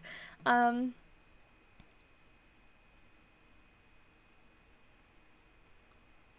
was trying to catch up with the Valdemar series. Good luck with that. There are so many books. I'll come back to that one. Okay. The Squire's Tale by Gerald Morris. This is, like, very heavily based off of, like, Arthurian, like, mythology. Arthurian lore. I've only read this first book, but I ended up really enjoying it. It is a little gruesome, though. I remember reading it, and I was, like, it made me kind of, like, my stomach churn, but I really, really liked this one. I feel like I need to reread it at this point in order to continue on with the series, but there's like 12 books, and Sam from Sam's Nonsense really recommends this series, and I like it. The Persian Cinderella by Shirley Climo and art by Robert Fulzak. This is just a Cinderella retelling, but like set in Persia, and she has like I think an anklet instead of like matching anklets instead of shoes or slippers, and it's beautiful. It almost has a little bit of a original Snow White vibe to it as well, with like pins, like poisoned pins and stuff as well, but the art is really pretty, and it's a cute one. Rowan Hood by Nancy Springer. This is a Robin Hood retelling about Robin's daughter, Rowan, and the outlaw girl of Sherwood Forest is what the subtitle of this book is. I've read all but the last book in this series, and I really, really want to reread them because of how much I really loved rereading the Enola Holmes series. So I don't know. I recommend it. And I really want to reread it. I hope I love it as much as I did before, though, because I read this such a long time ago. I don't have much to say on it, unfortunately. I just remember being so, like, caught up with it when I read it. You've only read... Oh, sorry. I am subscribed to Haley, and I do like her, and I do like how much she likes Alice in Wonderland. I'm just gonna go grab some water. I'll be right back. My throat is starting to hurt, and I'll be back in a minute. Oh.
Alright. I'm back, obviously. Alright, so The Fairy Tale Detectives, Book 1 in the Sisters Grimm series by Michael Buckley. This is, if you like Once Upon a Time is based off of this series. I don't know that officially, but if it's not, then Once Upon a Time is a huge ripoff of this series because they're so similar. I think this one is set in New York instead of Maine, but it literally is the same thing with the bubble and all the fairy tale characters like trapped in this bubble and they can't get out. Yeah. Anyway, the twist of this one though is that all the fairy tale characters know that they're fairy tales, and so there are humans that live in the town though, so they do like disguise themselves, but you don't know. They don't know, these two sisters. So these two sisters, they're orphans. Their parents abandoned cars found on the side of the road when their parents never come home one night. They end up getting like passed around from like foster home to foster home, and then and they keep like running away because they get put in like really awful homes. And then Sabrina is the older sister and Daphne's the younger one, and so then someone pipes up and says that they're their grandmother, and so they end up getting sent to this town of Storybrooke. Is that what it's called? Is it called Storybrooke? Or is that just in Once Upon a Time? I don't know. It's this little like fairy tale town, and they don't believe that this lady's their grandmother, and she's like, she says, you're the like great granddaughters of Wilhelm and Jakob Grimm, and fairy tales are real. And they're like, you're crazy. And then lots of fun things happen, and it's a really fun series. I do think it definitely Storybrooke. Okay. It definitely like degrades after a few books. I really like the first 4 books, and then after that it just kind of goes downhill, and I never ended up finishing the series. I did read like the end of this one, so I do know who the leader of the Scarlet Hand is, but it definitely takes a really dark turn, especially after book 2. Like book 3 gets real dark. Book 4 is probably my favorite in this series, but I mean, it's a fun series. There's a ton of fairy tale characters, so if you like your fairy tale references, this is definitely the one for you. Again, it's very, very, very similar to Once Upon a Time, or Once Upon a Time is very similar to this. Like, there's Snow White is one of the main characters, and yes, she's a school teacher, and Prince Charming is the mayor of the town, and Queen of Hearts is like battling with him about who gets to be mayor, and I don't know, it's just the big bad wolf plays a really big role, and then but they really get dark, and there's like a secret society called the Scarlet Hand that's kind of like trying to rule them and oppose them. And sorry, Chris is opening the door. I don't know, the first few are good. Like, the first, 3 are good, or 4 are good, but then after that, I don't know, it gets very tired to me, and I get annoyed with the characters, but do with that what you will. Beauty and the Beast, illustrated by Jan Brett, which I didn't realize until maybe like a year or 2 ago, and I was like, oh, Jan Brett, that's so interesting. This one very closely follows the original Beauty and the Beast fairy tale. Chris is moving the bookcase that he was building in here right now. Because we need another bookcase. What is this, number 17? I don't know. So there's 3 more coming, so I guess I think there's 20 total. There could be 20 total. But there's 3 more coming. It's like twice the size of this one. So. Nice. Alright, so... Oh, jeez. He's hitting the guitars. That's a horrible squealing sound. Oh, that's coming from the fridge. Sorry. I don't know. It's a really good one, and the illustrations are beautiful. What more can I say? It's Jan Brett. Jan Brett's freaking amazing. Fairest by Gail Carson Levine. This is the sequel to Ella Enchanted. They're more like companion novels. Oh, don't even get me started on Ogre Enchanted, by the way. If you haven't heard, Ella Enchanted is getting a prequel called Ogre Enchanted, and it comes out, I think, in October, and it looks terrible, but I'm still going to read it because I'm trash for Ella Enchanted. It doesn't look good, though, and I'm not excited about it. Anyway, Fairest is really good, actually, Snow White retelling. It's so unique, and Gail Levine is really good at doing this. She's really good at making, like, very, like, unique premises, and the way that the Snow White fairy tale is blended into the story is so interesting. You don't even, like, realize what's going on for parts of it until it happens, and then you're like, that was such an interesting way to tie this in. This is about, oh gosh, Ella's friend, Rita from Ayortha. Is that her name? I think so. Anyway, her friend at finishing school, her little sister, no, her older sister, it's about her. And the inn that they have, and she ends up going, and she has a really gorgeous singing voice, and it's super interesting. I think it's definitely not as good as Ella Enchanted, because nothing could be, but I actually really liked this one just on a more, like, impressed with how she wove it together level than I was when I read it when I was younger. Rereading this as an adult, I definitely loved it more. Beauty, a retelling of Beauty and the Beast by Robin McKinley. This is that other Robin McKinley retelling that I was talking about. Apparently people love this one more, so maybe I'm just in the minority for loving the other one more. Oh. Rebecca didn't like it.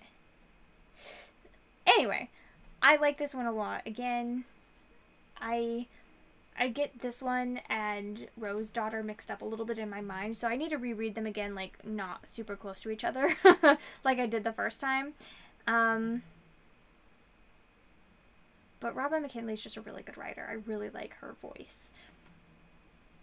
Rapunzel's Revenge by Shannon and Dean Hale, and illustrated by Nathan Hale.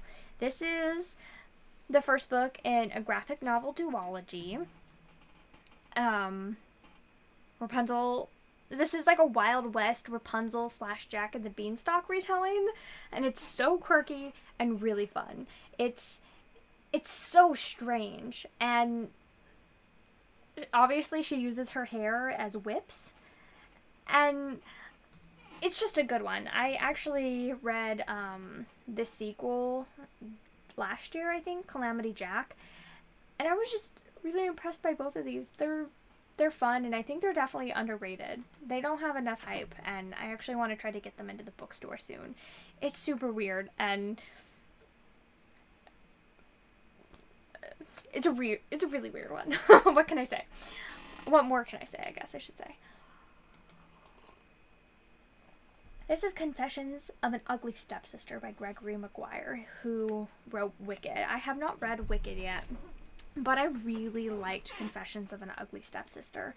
This is, I think it's set in the 1600s in, Holland? And it has a lot to do with art and, like, painting and tulips, and a lot of people obviously don't really like it. It has a 3.5 star, and I thought it was brilliant. I really enjoyed the writing style. I liked his voice. I liked what he did with the retelling. It was a little bit dark and kind of strange, but just the way that he wrote, I just thought the words were so beautiful. The way, I can't picture things in my head very well, and the way that he describes, like, these paintings near the end of the book, like, I could picture them. It was the weirdest sensation for me, because I never can, but I could see the painting that he was talking about. It was really insane, and I think that definitely, like, heightened my enjoyment of it. It's a historical fiction. There's no magic in it, so ignore this rat. I don't know what he's doing there. It's very strange Cinderella retelling, but I recommend it. I like it a lot. Other people think it's really boring, though, so I don't know. The Goose Girl by Shannon Hale. This is a retelling of The Goose Girl. This is the first book in the Books of Bayern series, and similar to the Frog Princess series, the first book is a fairy tale retelling, and then all the other books kind of like diverge from there. Basically, Shannon Hale talking about writing this book. Basically, she really loved reading The Goose Girl. They had this like book of fairy tales. She really enjoyed going and reading The Goose Girl. But then the older she got, the more she was just like, wow, this fairy tale has a lot of plot holes, like most fairy tales do. And that's kind of the joy of like retelling. And reading retellings is like turning the fairy tale in a way that it actually makes sense. And so that's what she did with this. She was like, why did she just like let her servant take all her stuff, and why did she just go along with it, and why didn't she stand up for herself, why did she just not have a backbone and all this stuff? She's like, why are these two princesses sent by themselves to go on this like long hike to another kingdom and all this stuff? And she like makes that make sense and tweaks it around a bit. And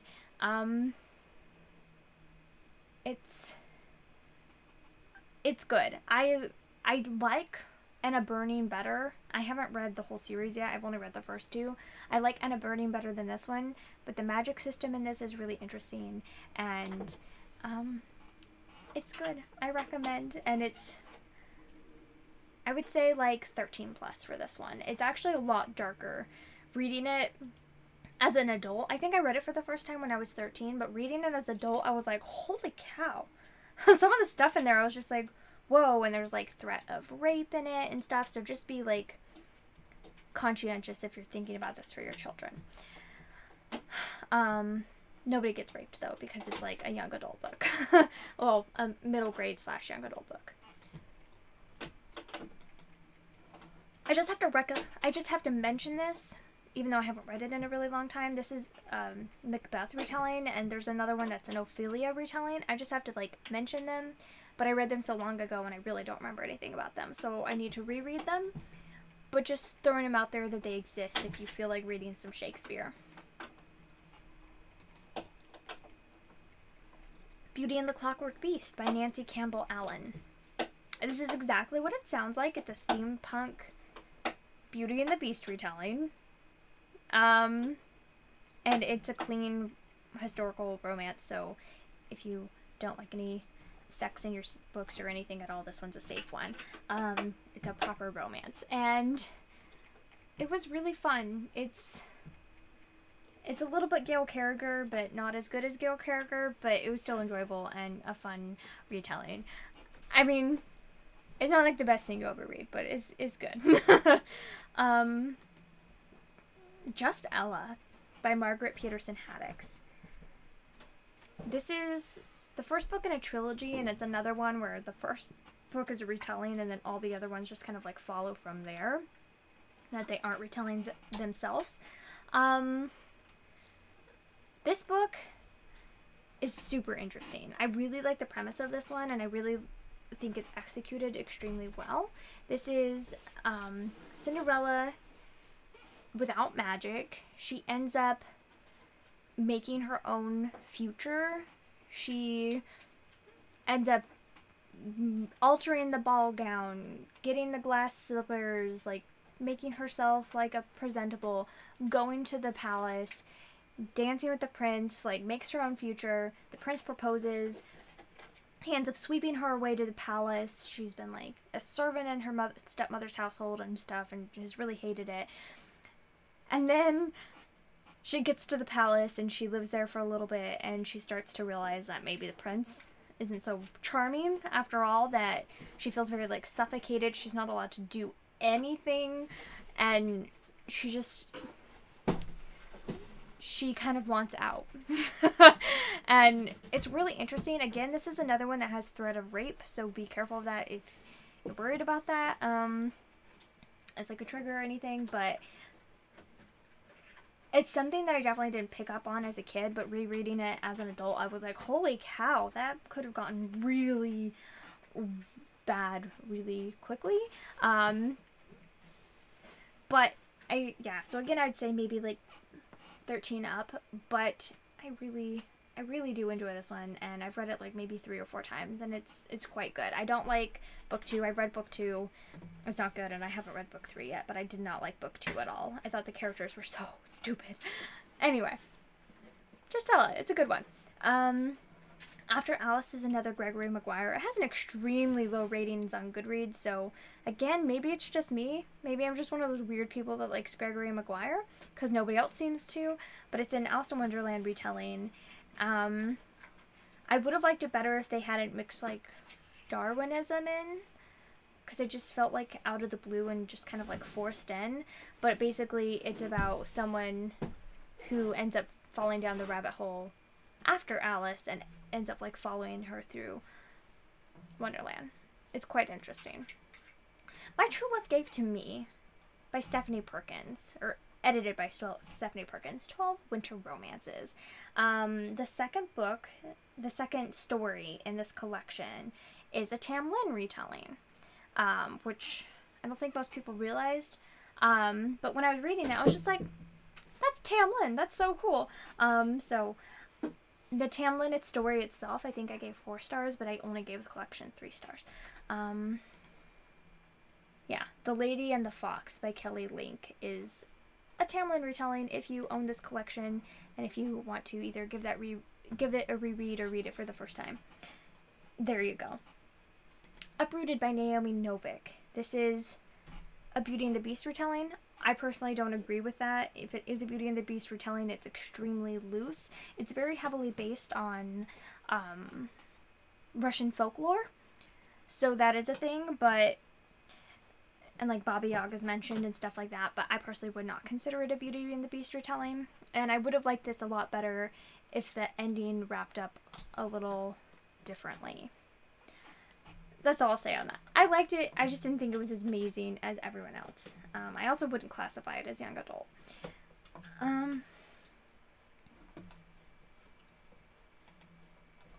Anyway, those are my thoughts if you want to like pause it and read them. 16 plus, I'd say. Yeah. Okay, so I guess those would be all my like ones that I definitely recommend. Just quickly scrolling through. Lost in Austen is a choose your own adventure Jane Austen. Enchanted is Frog Princess and Cinderella and like Huntsman, like Woodcutter, like all wrapped into one. It was really strange and I need to reread it. I think it got a little like twisty and dark if you like something with a twist. There's the Ophelia retelling I was telling you about. Aru Shah and the End of Time is based on like Hindu mythology. I think it's a more feminist, more refreshing take on Percy Jackson. It's part of the Rick Riordan Presents, so that's maybe why it was reminding me of Percy Jackson, but it did feel very reminiscent of that, but I enjoyed this one better than Percy Jackson. Aru is a really interesting character who's a compulsive liar, by the way.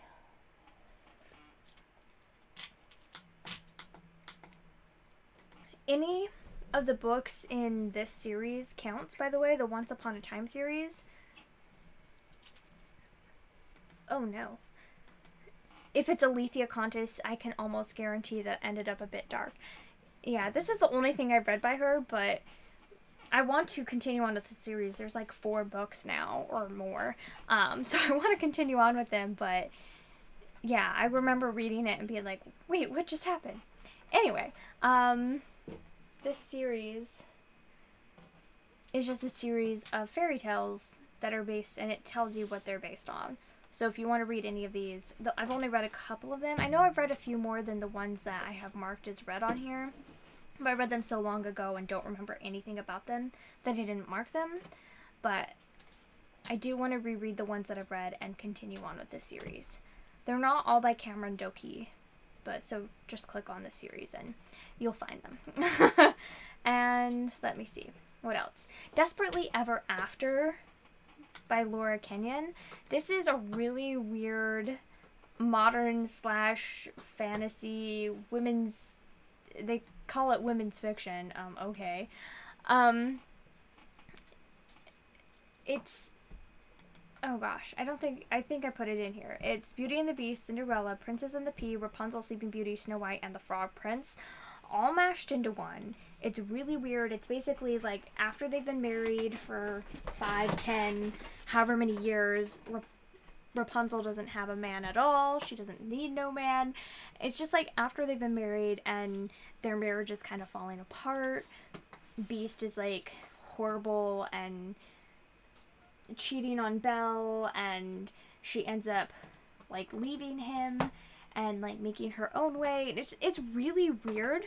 I thought it was so refreshing, and it didn't seem to be like butchering the fairy tale for the sake of it. Like it all was like very thoughtful of like why it was happening, and I really enjoyed it a lot. I super recommend it, and I'm excited to continue on with the series.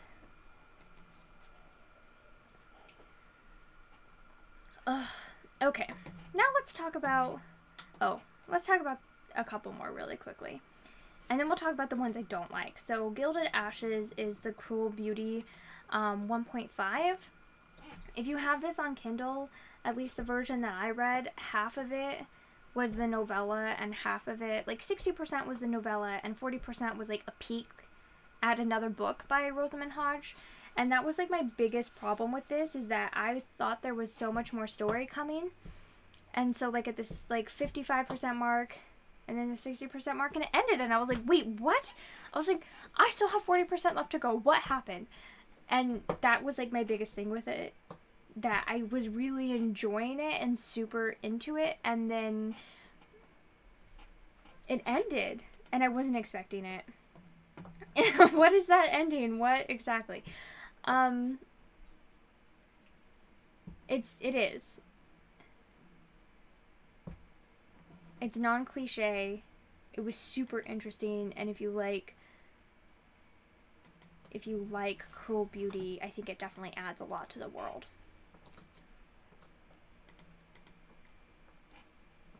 The Madness of Lord Ian Mackenzie by Jennifer Ashley. A lot of people say that it is a Beauty and the Beast retelling. I would disagree. I would just say that it has like Beauty and the Beast elements. Very interesting, but like a very like fun book, but definitely not a Beauty and the Beast retelling in my opinion. And then some books that I hated and I would really recommend staying away from. Kate Forsyth is not an author for me. This is The Beast Garden. It's Beauty and the Beast set in Nazi Germany. And the Beast is a Nazi.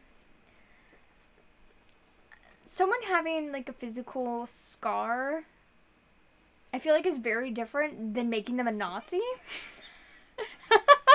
We can forgive them for not being attractive. I don't know if we can forgive them for being a Nazi. So it made me feel really uncomfortable, and I ended up DNFing it because I just could not. I couldn't deal.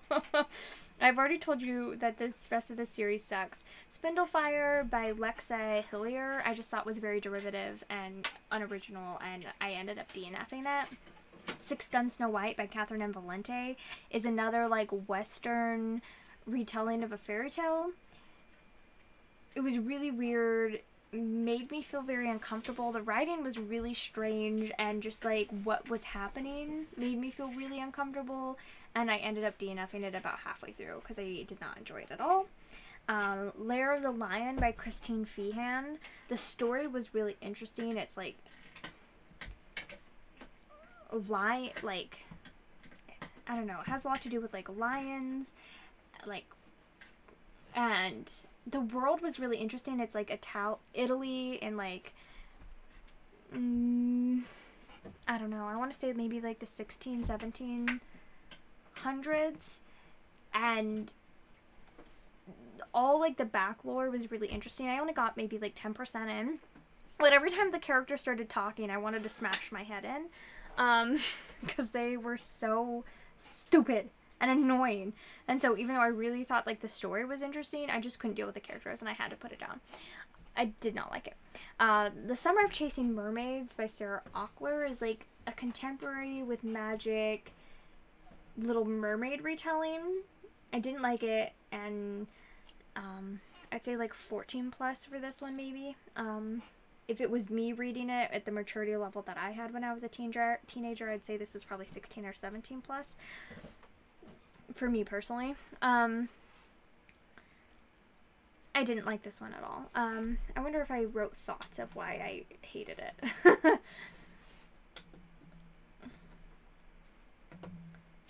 Didn't have the values that I want to teach to my future children. I was bored, started skimming, and decided to stop wasting my time reading it. That sounds about right. Romancing the Duke. I hated this book, no words. Okay, Romancing the Duke by Tessa Dare. This is... Everyone else seems to really love this book. I thought it was very exasperating. I don't like Tessa Dare's writing. It just really doesn't fit for the whole, like, historical romance. I think they just speak, like, far too modern. And the things that happen and the way people say things and what people say, it just doesn't compute to me, and it always really drags me out of the story. It's like cosplay and fandoms in, like, the 1820s, and it's bizarre. I don't recommend, but a lot of people love it, so maybe try it, because everyone else seems to really, really, really love this book. I think it's literally just me who hates it.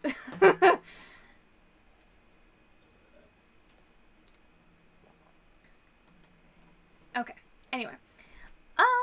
Let's talk about the Hagenheim series by Melanie Dickerson.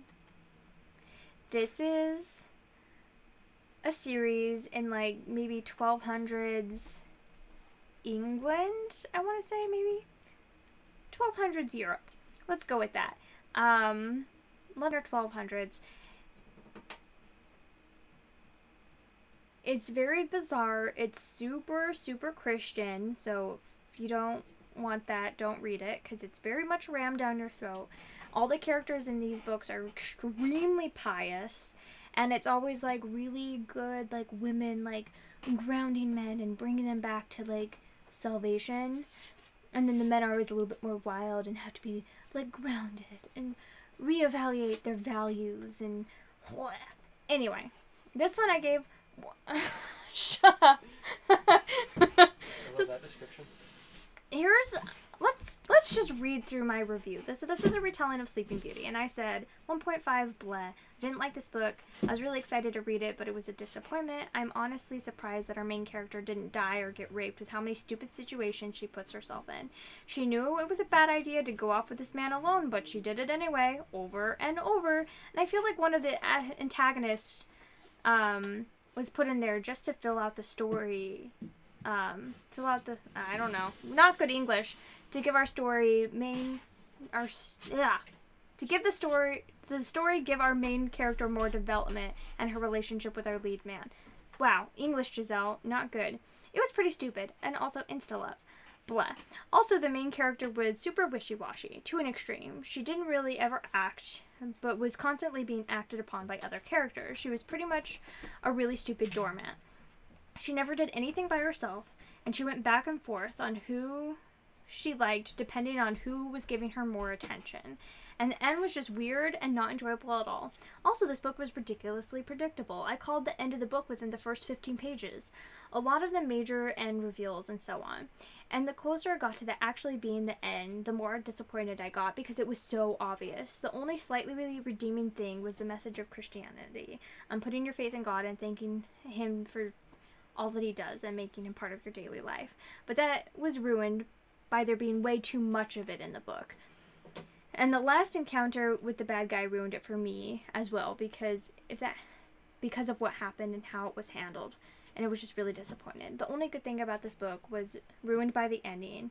But since I did enjoy the message throughout the book, it's the only reason for the extra half star. So my thoughts and all were just that it was a really awful book, but I will be continuing on with the series because it's my understanding that they're standalones and they're all fairy tale retellings, which I have a major weakness for. This is a Sleepy Beauty retelling, and I don't even think that part of the book was done particularly well. So I'm keeping my fingers crossed for book 2. It's apparently a Beauty and the Beast retelling, which is one of my favorite fairy tales. So I'm crossing my fingers that it's done well this time. What are my thoughts on it? Well, I was wrong. This series sucks so much. I hate this series a lot. I do have a review of this series mixed in with like my least favorite books I read in 2016. If you want to go dig up that gem, I think it's like 20 minutes long. Book 2 is The Merchant's Daughter, which I gave 2 stars. The Fairest Beauty is book 3, which is Snow White, and I gave it 1 star. Book 4, I actually gave 3 stars, The Captive Maiden. And book 5, I gave 1 star. And it's a Frog Prince retelling. Tell me how you do a Frog Prince retelling with no magic. Tell me. How do you do a prince being transformed into a frog with no magic? Frog princes are real. We have another bookcase. We have 4 bookcases. I don't know how you want these shelves to be. So the top section, there's the same size, but the top section has 2 shelves, and the bottom section has 1. So there's 5 shelves total, but those 2 are smaller and those 2 are bigger. So those 3 are smaller and those 2 are bigger. Oh, so we could flip it. You could flip it if you want to. I thought bigger would be better on the bottom. I agree. I would think we should put all like the art books and stuff down there. Yeah. Okay. Yay! More organizing. I know what I'm doing tomorrow. You might want to wait for the other 3 shelves to come. Shh! Don't try to be reasonable with me. I don't even think I didn't do a review of this one at all. It wasn't good. This one, did I do a review of it at all? I said, at least try to make this different than the Disney movie. Also, why are all the female characters perfect and flawless in every way and have no spirit or gumption? I'm bored. And then again, I commented at 80%, bored. So, it was very boring, and none of the heroines have gumption. This one I said, Giselle, why? It's too similar to my name. This is going to drive me nuts. And then I said, I can't believe this book is only halfway over. It seems like it's almost over, so the rest is probably going to be dragged out and boring. I was actually pleasantly surprised by this. I think if this was any other book by any other author, it would have gotten 2 stars, but I think I was just so surprised that book 4 wasn't absolute trash like the other 3 books were, so I gave it 3 stars because I was pleasantly surprised. And then finally, for book 5, this is my review of book 5, of why I hated it. Let's just read this as well, because I just feel like complaining. I'm so disgusted by this book. The characters feel like they were just copied and pasted from the previous book. The main female is not a strong character, and the other females around her were the same way. At a point in the book, something bad is about to happen, and instead of going to her mother, who is the freaking queen, she goes to the guy she met 3 days before because she didn't want to terrify her mother. Yes, that's an actual quote. She's the queen. I think she can handle it. There is another quote that got my blood boiling, too. When a man gets sad, he gets angry. When a woman gets sad, she cries. Are you effing kidding me? That's the dumbest thing I've ever heard, and it makes me so mad for both men and women. It's the gender stereotyping kind of thoughts that is holding us back. Men can cry and don't have to be macho all the time. Women can get angry and scream and yell because we're not all perfect, subdued, demure flowers. Unlike all the female characters in the series. They are so freaking pious, it's sickening. All they do is sit around and have no backbone and pray and think about handsome, manly men who will save them. They are so perfect and rarely make mistakes when the guys are always the ones who are ungodlike and need to be changed by a woman's gentle touch. Gag me. There are also more sexist... There are also more sexist comments about dumb things, like men rather die than admitting that they'd cry, and just other dumb stuff like that. The men also say, let's get our women back. There's also a point where a big decision has to be made, and the girl makes up her mind, and the guy immediately thinks, she can't possibly know what she's agreeing to. So then he goes and pulls her aside and has to talk with her, make sure that she understands what she's saying, because there's no way that a weak, helpless female could know her own mind and understand and how to make important life decisions. No, because women are so silly and dumb and have no brains. The main girl is fickle and easily persuaded too. In one chapter, she finds this one guy charming and is considering marrying him. And in the next, somebody says something bad about the character, and she immediately starts thinking about he has strange glint in his eyes sometimes. Are you kidding me? Your mind is that easily changed? She also thinks about... All she thinks about is how handsome this guy is. Literally, all she does. She's also pretty dumb and makes a lot of stupid choices that puts her life in danger. Puts her life in danger, such as riding a dangerous horse that multiple people, including her father, have warned her is too unstable horse, haha, to ride. And don't even get me started on the whole Frog Prince retelling. It's almost like the author wrote the whole book and then was like, oh shoot, this was supposed to be a fairy tale retelling. Darn. And then proceeded to cram the reference in any way she could. I felt like it felt too ridiculous, inorganic, and forced. And the metal bracket and the metal bracelet that floats so that he can go into the well and save it, that's not how that works. I'm so done with the series. I can't recommend this or any of the books. I'm honestly surprised that these were written by a female and that they actually got published. So that's why I hate this series, and I wouldn't recommend anything by this author. Yet, for some reason, and that's the worst thing about this whole series, besides the fact that like 4,000 people have read this book and it has a 4-star rating on Goodreads, like that it has more 5-star ratings than it does anything else blows my mind. Besides that,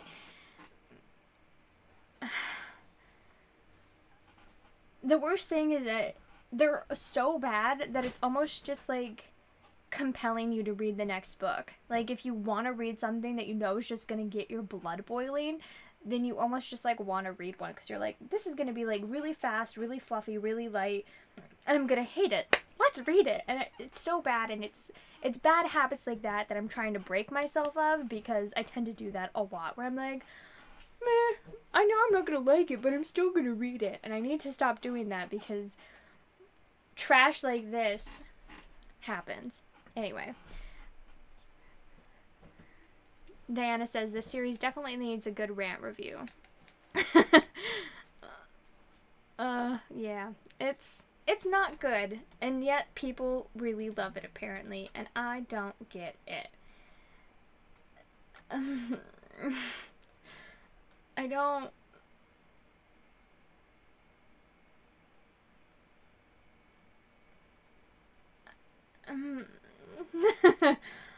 I don't know. I just can't... So someone else wrote a really big long rant review as well, which makes me happy, but then... I don't know. I don't get it. Anyway. Sometimes you gotta read that train wreck. Yeah, it's true. So if you ever want to read something horrible, read this series, but it's not good. I don't recommend. I think her other series is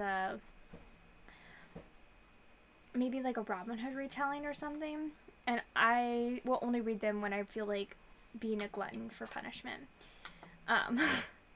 Let's just talk about a few more fairy tales that I hated, and then we'll call it good. Ice by Sarah Beth Durst. This is another East of the Sun, West of the Moon retelling, and it sucks. Let me see. I said I did not like this book. I don't think the ideas were thought out very well. They don't make sense in a lot of ways and be easily torn apart. A lot of the book was full of boring and pointless repetition to the point where I started skimming a lot. I don't feel like there was a real climax. It just kind of dragged and dragged. I got a little excited and then it ended. It got a little exciting and then it ended. This book could have been easily 100 pages shorter, and it would have made it better, given it a faster pace, since it was very slow most of the time. Also, I found all the characters very disagreeable, except for the pair, who was just okay. I found Cassie very annoying, stupid, and slow. She would have days and days to think of ideas, but always wouldn't think of them until days and even months passed. I wouldn't suggest reading this book, even though it does have a gorgeous cover, which I must admit was about 40% of why I wanted to read it. The other 60% was that it was an East of the Sun, West of the Moon retelling, and that part just didn't hold up. All in all, this book was a disappointment, and it gets 2 thumbs down for me.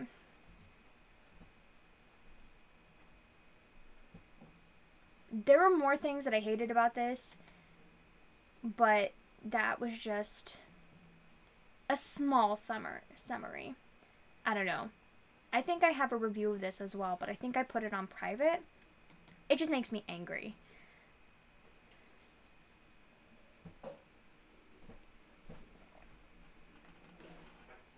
Seven Nights in the Rogue's Bed. This is a Beauty and the Beast retelling that was really weird and really bad and sucked a lot. Like, her family essentially does sacrifice her to the beast, which is very Beauty and the Beasty, except for it was just horrible. and dumb. The Rose and the Beast, Fairy Tales Retold by Francesca Leah Block. This is like basically like an excuse to publish something without any punctuation. I think that's the point of this book. Like, let's write 5 and 6 whole big paragraphs, smash them into one huge paragraph, and don't put any periods. And that's what the writing was in this book. And it irritated the heck out of me. It says with language that is both lyrical and distinctly her own. That's because it's hard to read and horrible. It's not good.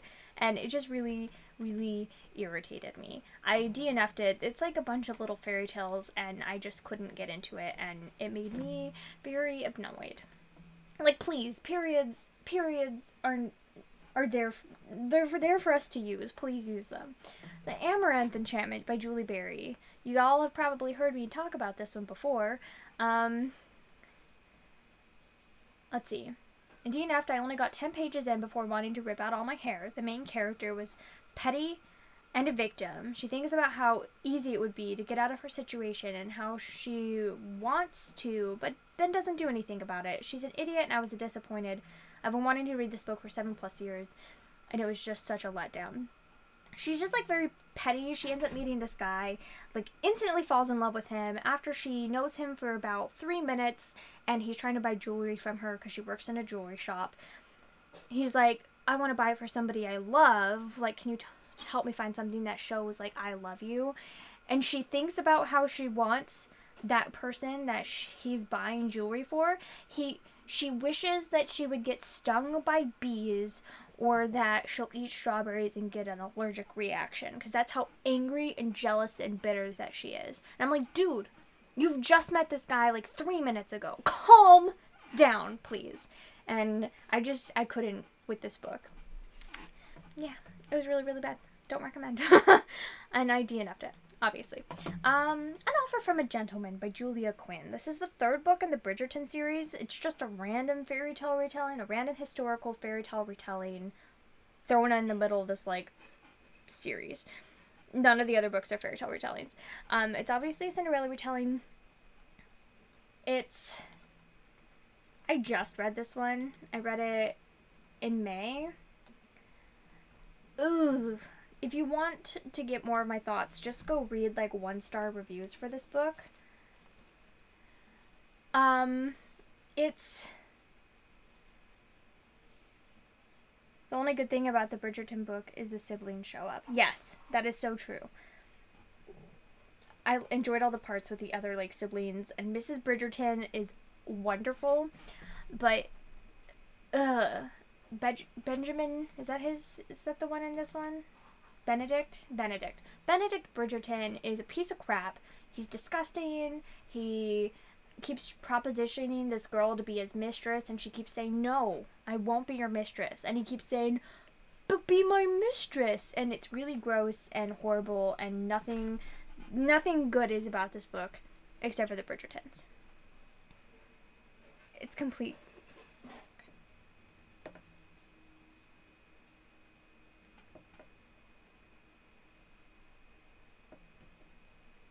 Wow, didn't even have a full conversation with the guy and was a jealous beast. Cray cray, run Forrest, run. Yeah, it was weird. Ooh. Anyway, I don't like this book. I really, really, really detested it. It made me really angry. The first, like, 20% or so, I think, is really good and actually a very interesting take on Cinderella, but then the rest sucked. Fairy Path. I gave it 1 star. I don't know, that might have been a bit harsh. I read this book once and I really liked it, and then I read it again and hated it, so I feel like I needed to read it again and just, like, see where I feel now. See which side I hit, because that was a while ago. This is Oberon and Titania. So I guess I wouldn't say particularly that it's a Midsummer Night's Dream retelling, but it is, like, fairy. And it's about this girl who's the reincarnation of Titania, who just keeps on reincarnating because she keeps on dying whenever she turns 16. It's very interesting. Let's just say. Stalking Jack the Ripper. I did not enjoy at all. I don't know if I wrote my review down of this or if I just talked about it. No, I didn't. I really should start doing that more because I tend to like going back and reading them. Anyway, this is... I read like maybe 20% and all she did was like think about boys. It was really stupid. The Rhymes with Love series are not fairy tale retellings, but they are based off of nursery rhymes. So, Along Came a Duke is referencing, like, along came a spider, sat down beside her, and the miss ran away with the rake. If wishes were earls, the Viscount who lived down the lane, the Knave of Hearts, and Six Impossible Things, which I especially love these two because... Yay for Alice in Wonderland retelling 6 impossible things before breakfast. Anyway, I've only read the first 2 books, but if you... They're not retellings, but you could stretch them. Hollow Kingdom, I wouldn't say is a Beauty and the Beast retelling, but it does have Beauty and the Beast-like elements. And a lot of people, like, classify it as fairy tales. I wouldn't agree with it, but it's basically about goblins, and it's really weird. I don't know if Kara did a review, and I would go watch that because it was a good review, and she hated it. We buddy read it, and I thought it was okay, but listening to her thoughts, she kind of swayed me. So one read-through you liked it, and one read-through you hated it. I might land in the middle, yes. Exactly. I think I was just kind of harsh the second time, and I've never gone back and, like, fixed the rating. You thought it was okay, you had to throw out all the history you know from the era and what I do know about Jack the Ripper case. So it wasn't good. That's what you're saying. It's just so irritating. Like, why would... No. You shouldn't have to do that.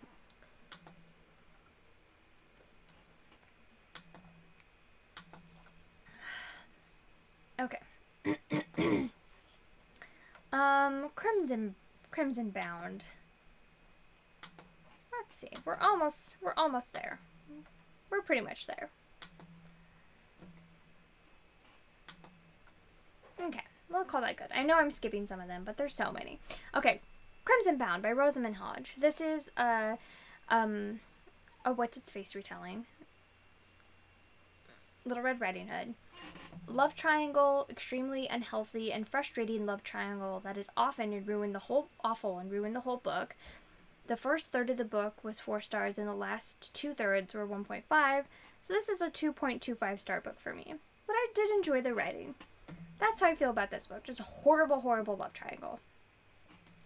The School for Good and Evil by Soman Chinani.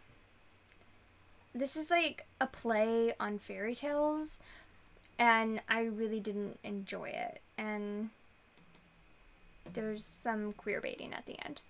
So that's a thing. I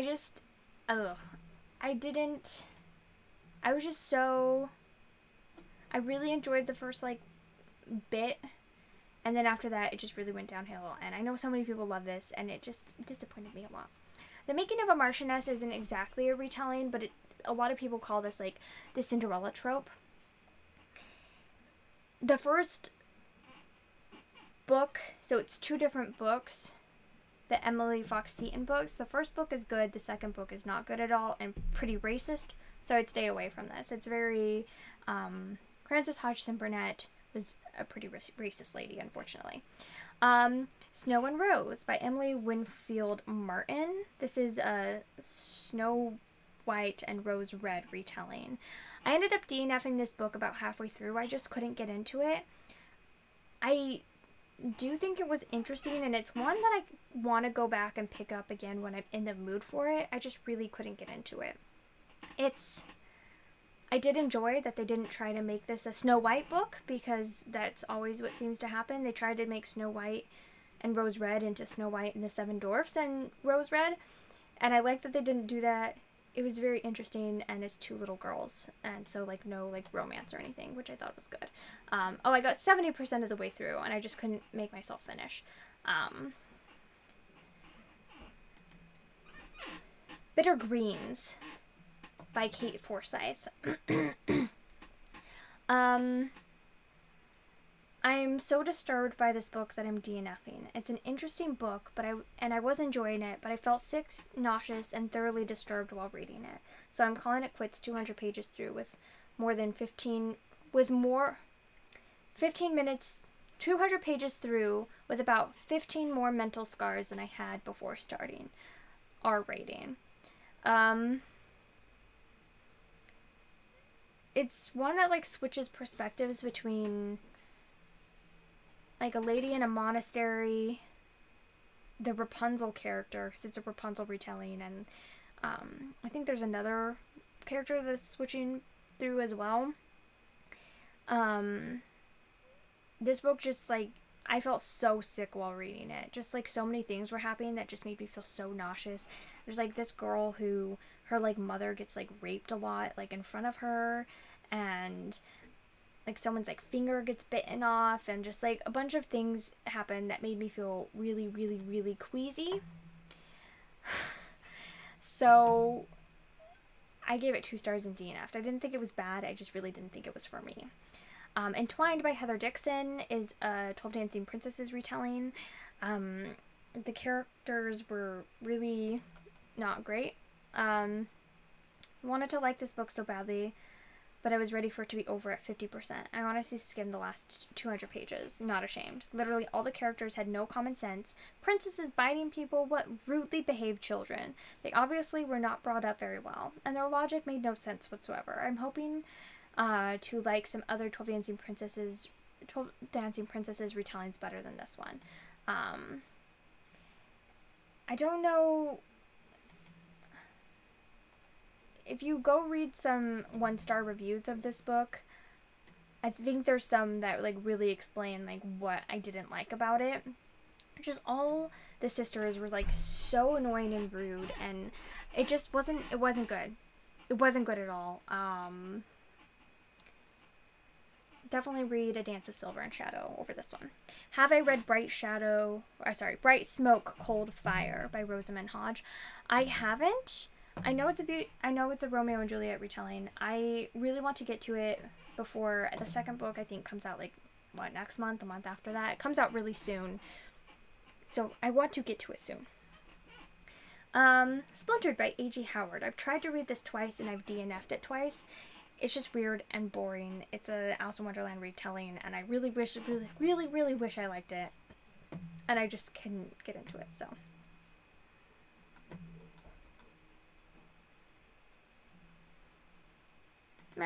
Okay. Ravished by Amanda Quick. This is the only Amanda Quick book I've ever read. It's a Beauty and the Beast retelling. I don't think it's a super strong retelling. It's more just like inspired by. I think she's a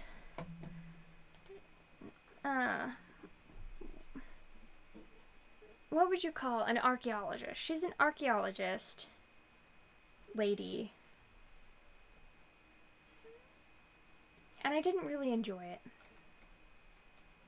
There's nothing like too much I really hated about it. It just was weird, and I don't know. I wouldn't recommend. Serena by Donna Jo Napoli is more based off of mythology than it is The Little Mermaid, but she is a mermaid, and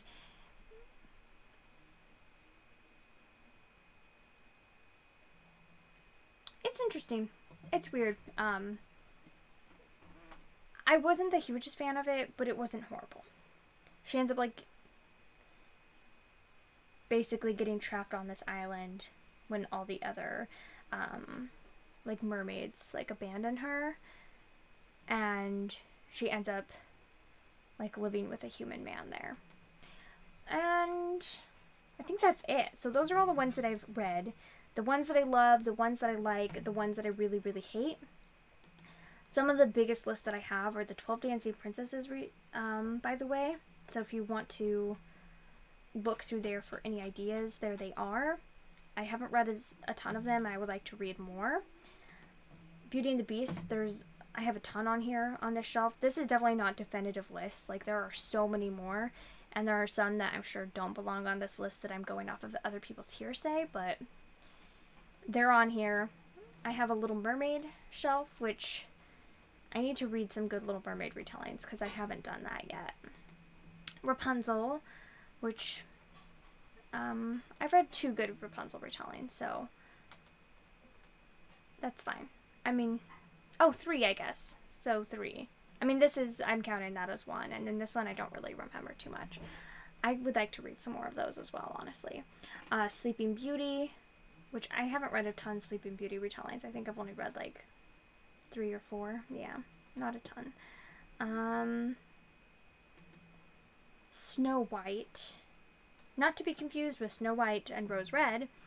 And another big shelf that I have is a Rumpelstiltskin shelf. Spinning Silver, by the way, is coming out July 10th. So if you want to get that and read that, you could use that as a crossover for Tome Topple and Retellathon, if you're okay with bending the Tome Topple rules a little bit, which Sam said was fine in her video. So if you want to do that, there it is. I think that's about it. Lackey has other fairy tale retellings. Their 500 Kingdom series. Yeah, that one's like based off of fairy godmothers, I believe. It looks really interesting. I just haven't gone to them yet. But I want to. And I do have a bunch of other ones marked in here. By the way, if you ever want to, as a quick, like, ending for this, if you ever want to, like, see more retellings, so say A Curse Dark as Gold.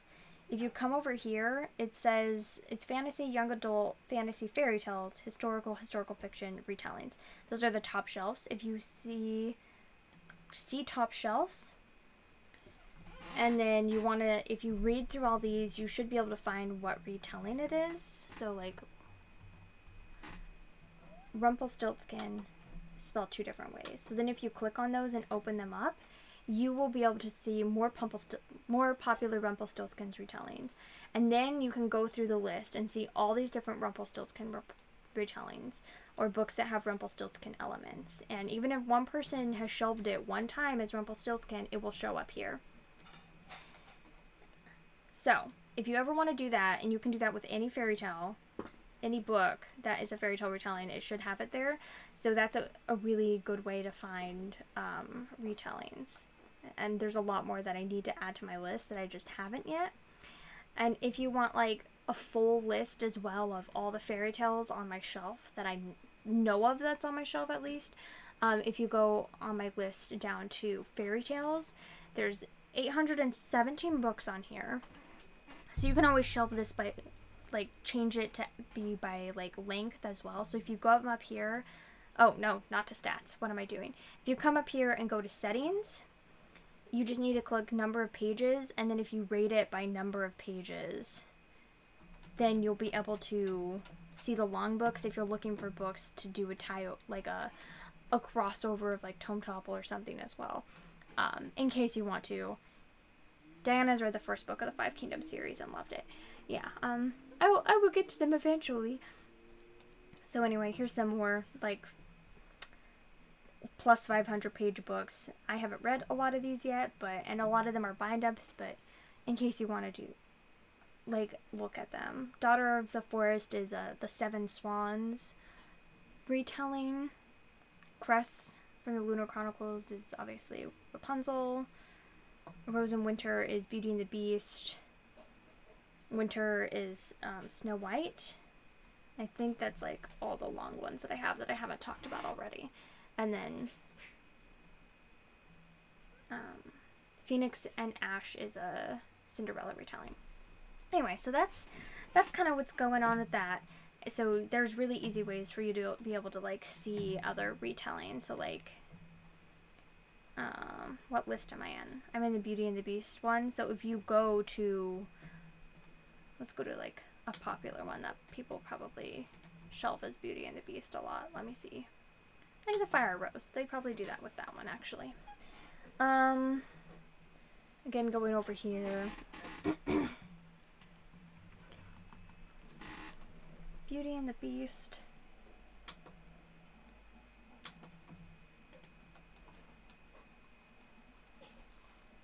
Popular Beauty and the Beast books. And then these are all Beauty and the Beast retellings and stuff. So there's some that I've missed on here that I haven't added yet, but I need to go through and work on my list more. I just overwhelmed myself when I was making all these lists, and so then that way you can look at the most popular ones. And there's a lot of these that are on my list. In case any of you are curious, by the way, on my exclusive shelves on Goodreads, Bedtime Bookworm has a really good video about how Goodreads shelves work and how to make exclusive shelves and non-exclusive shelves and what that means. Definitely go watch her video, Bedtime Bookworm. Let me see if I can pull up her video really quickly.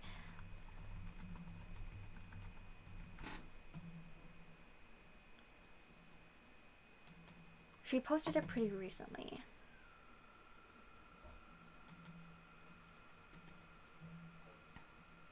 Let's see.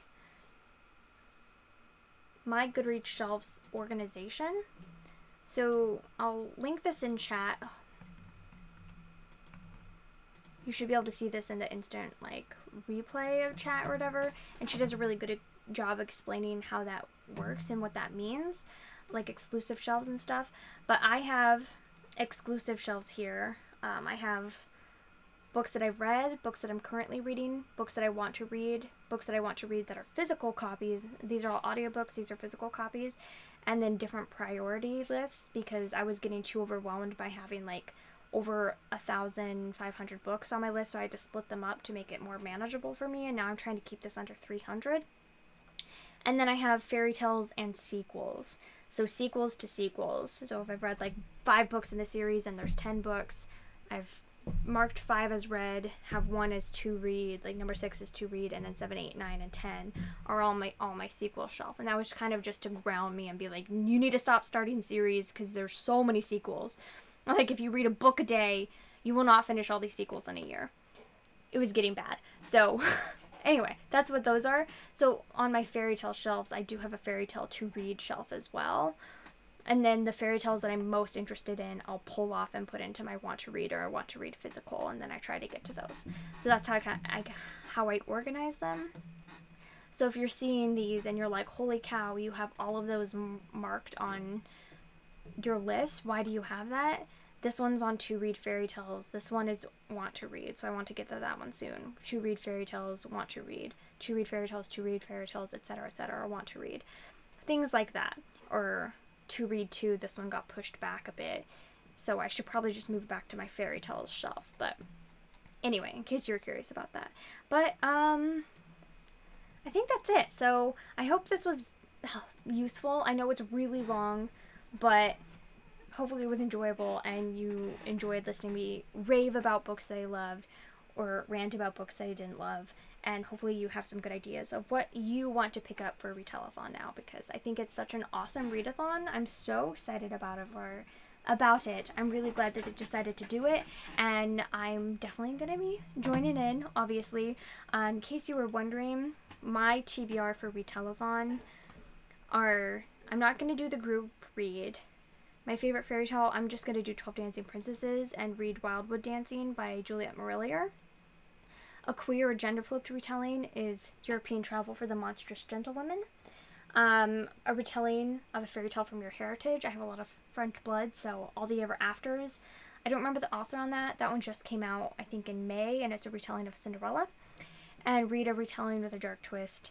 Fairest of All, which is from, I have it on audio in the Villains collection, but it's a retelling of Snow White from the Wicked Queen's Wicked Queen's perspective from the Disney movie. So these are the Disney ones.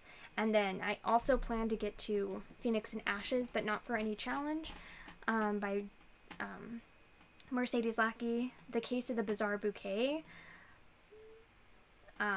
which is Enola Holmes, and so is Case of the Peculiar Fan, because I'm reading those with Chris, so that counts, and we're gonna have 2 long car rides while Retellathon is happening, so I'd like to get to at least those 2, but maybe the rest of the series. We've listened to the first 2 together, and the last one I'd like to squeeze in is East by Edith Pateau, and reread that. Other ones, if I can fit them in, I would love to read Spinning Silver. I would like to get to Disney Fairies, like the next 2 books in the series. Leaping Beauty by Gregory Maguire. Fairest of All, which is part of the Whatever After series. The Fairy's Mistake and the Princess Test by Gil Carson Levine. Sevenfold Spell and Magic Mirror and the Seventh Dwarf are 2 retellings that I own on Audible, but they're very short, and Sinful Cinderella I have on there as well. Rowan Hood is by Nancy Springer as well, who wrote Enola Holmes.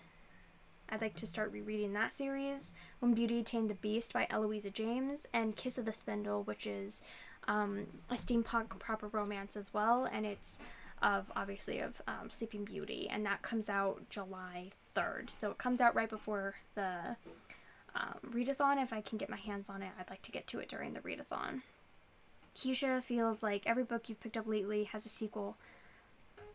Finding a standalone is hard, and then sometimes years later they come out with a sequel. Yeah, so true. It's hard to keep up. You just have to start DNFing series left and right.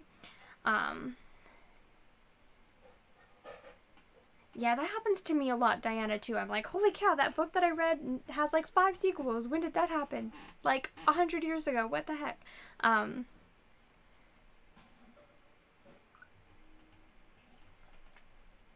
Anyway, those are my plans for Retellathon. I'm hoping to get to more than this, but since Retellathon and the Tome Topple overlap, then these are the 2 that I'm going to be reading the days that Tome Topple is happening.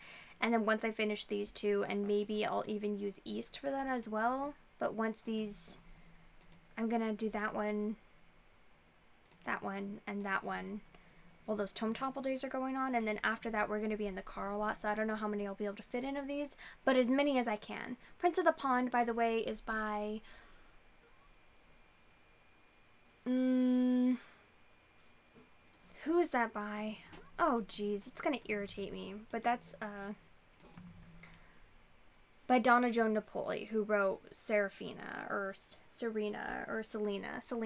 think is what it is, that Little Mermaid-esque one. And then I feel like there was another one. I'm still currently reading, I still haven't finished, I'm so bad. I was supposed to be buddy reading it with Elizabeth from Lizzie Faye Loves Books, and I didn't, but Frog Kisser by Garth Nix. I'm like so close to the end. I think I have like 3 hours left of the audiobook. I still haven't finished it, so I think I might just like hold out and just like finish it during Retellathon as well, and like count it as that. And then let me see. Trying to think if there's like any others on my list. I'm sure there are, but I'm trying to keep it somewhat realistic, since I'm going to be in the car Friday, Saturday, and then Sunday we're going to be at the beach, so it's going to be interesting. We're going to be settling in at the beach, so I don't know if we'll even be at the beach, but we're going to be away for a few days. So anyway, let's see.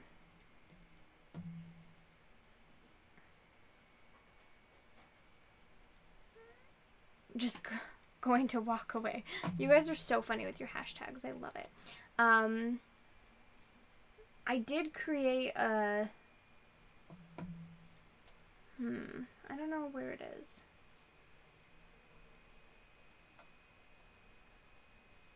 Sort of ongoing series need to reread. And so these are all books that I started when I was younger, and I need to reread this book so that I can continue on and like read the later books in the series. And these are all books that are on that list, and that is really sad. And so once I reread these books as well, all of these sequels will get added to that list too, which is just ridiculous. And I probably should walk away from them. But they're postponed. I'm not making myself, like, read these right now. Like, these are ones that are, like, far off. Like, when I read them, then I can read the sequels, but it's probably not going to happen anytime soon. You just found out that you're going to Denver. My brothers live in Colorado. So does my grandpa. My grandpa lives in Denver.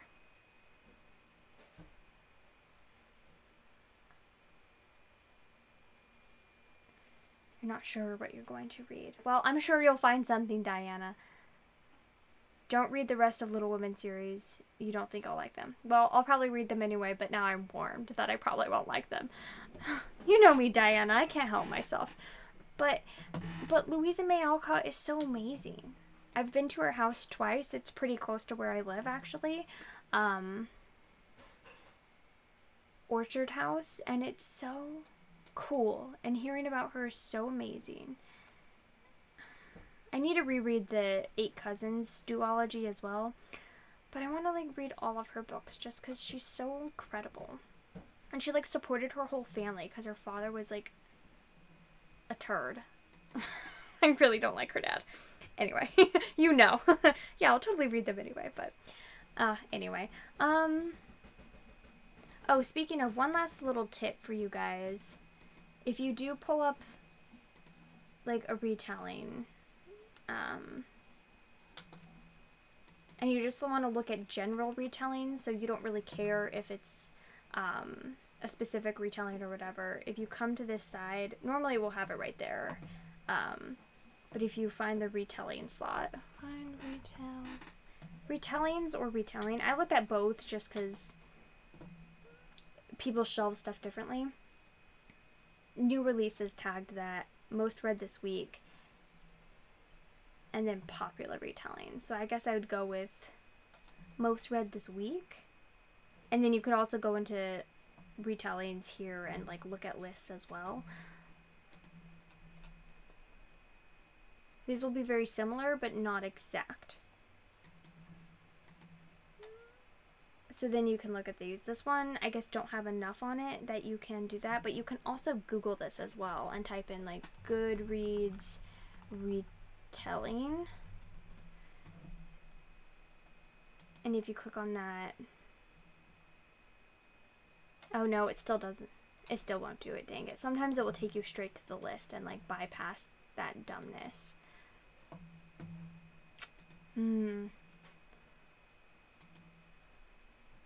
Popular retellings books. Like this. Okay, so this will take you straight to the list. And then these are all the most popular retellings on Goodreads.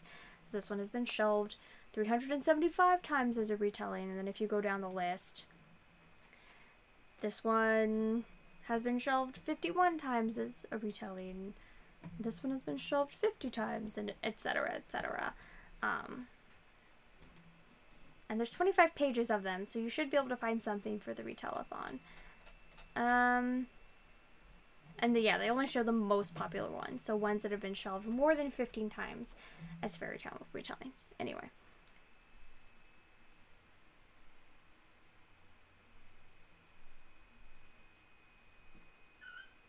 She wasn't really into the writing, the children's books. Yeah, she was kind of... But she did it for her family. She was amazing. And, I do love that she, like, didn't make...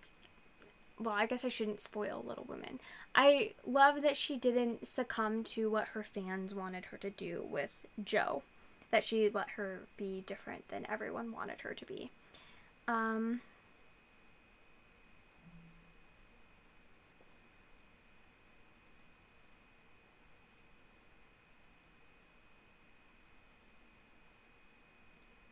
Fairest by Marissa Mayer, or Fairest by Gail Carson Levine, because Fairest by Gail Carson Levine is excellent, but I don't think that's the book you're talking about. Anyway, I hope this was helpful. It's getting really long now. I've been going for almost 3 hours. It's like past midnight here. Good thing I don't work until the afternoon tomorrow, so I can have a lie in. And yeah, I hope you're having a most excellent... No, Marissa Meyer. That's what I thought. I hope you're having a most excellent time. So anyway, I will probably do a live stream again on Sunday. Just my normal weekly wrap-up, reading plans, etc. TBR nonsense. But I hope you are having a wonderful night. Thank you so much for watching. And if you're watching this after, I hope you weren't too fed up with my incessant rabbling. The book is 100 years old. You don't think the spoiler warning needs to be mentioned. But I'd be pretty sad if someone spoiled a classic for me. There's a lot of classics that I don't know the ends to, and I don't want to do that to someone. Anyway, good night. Thank you so much for being here. Y'all rock. And I'll show you on Sunday, hopefully. Bye, everyone.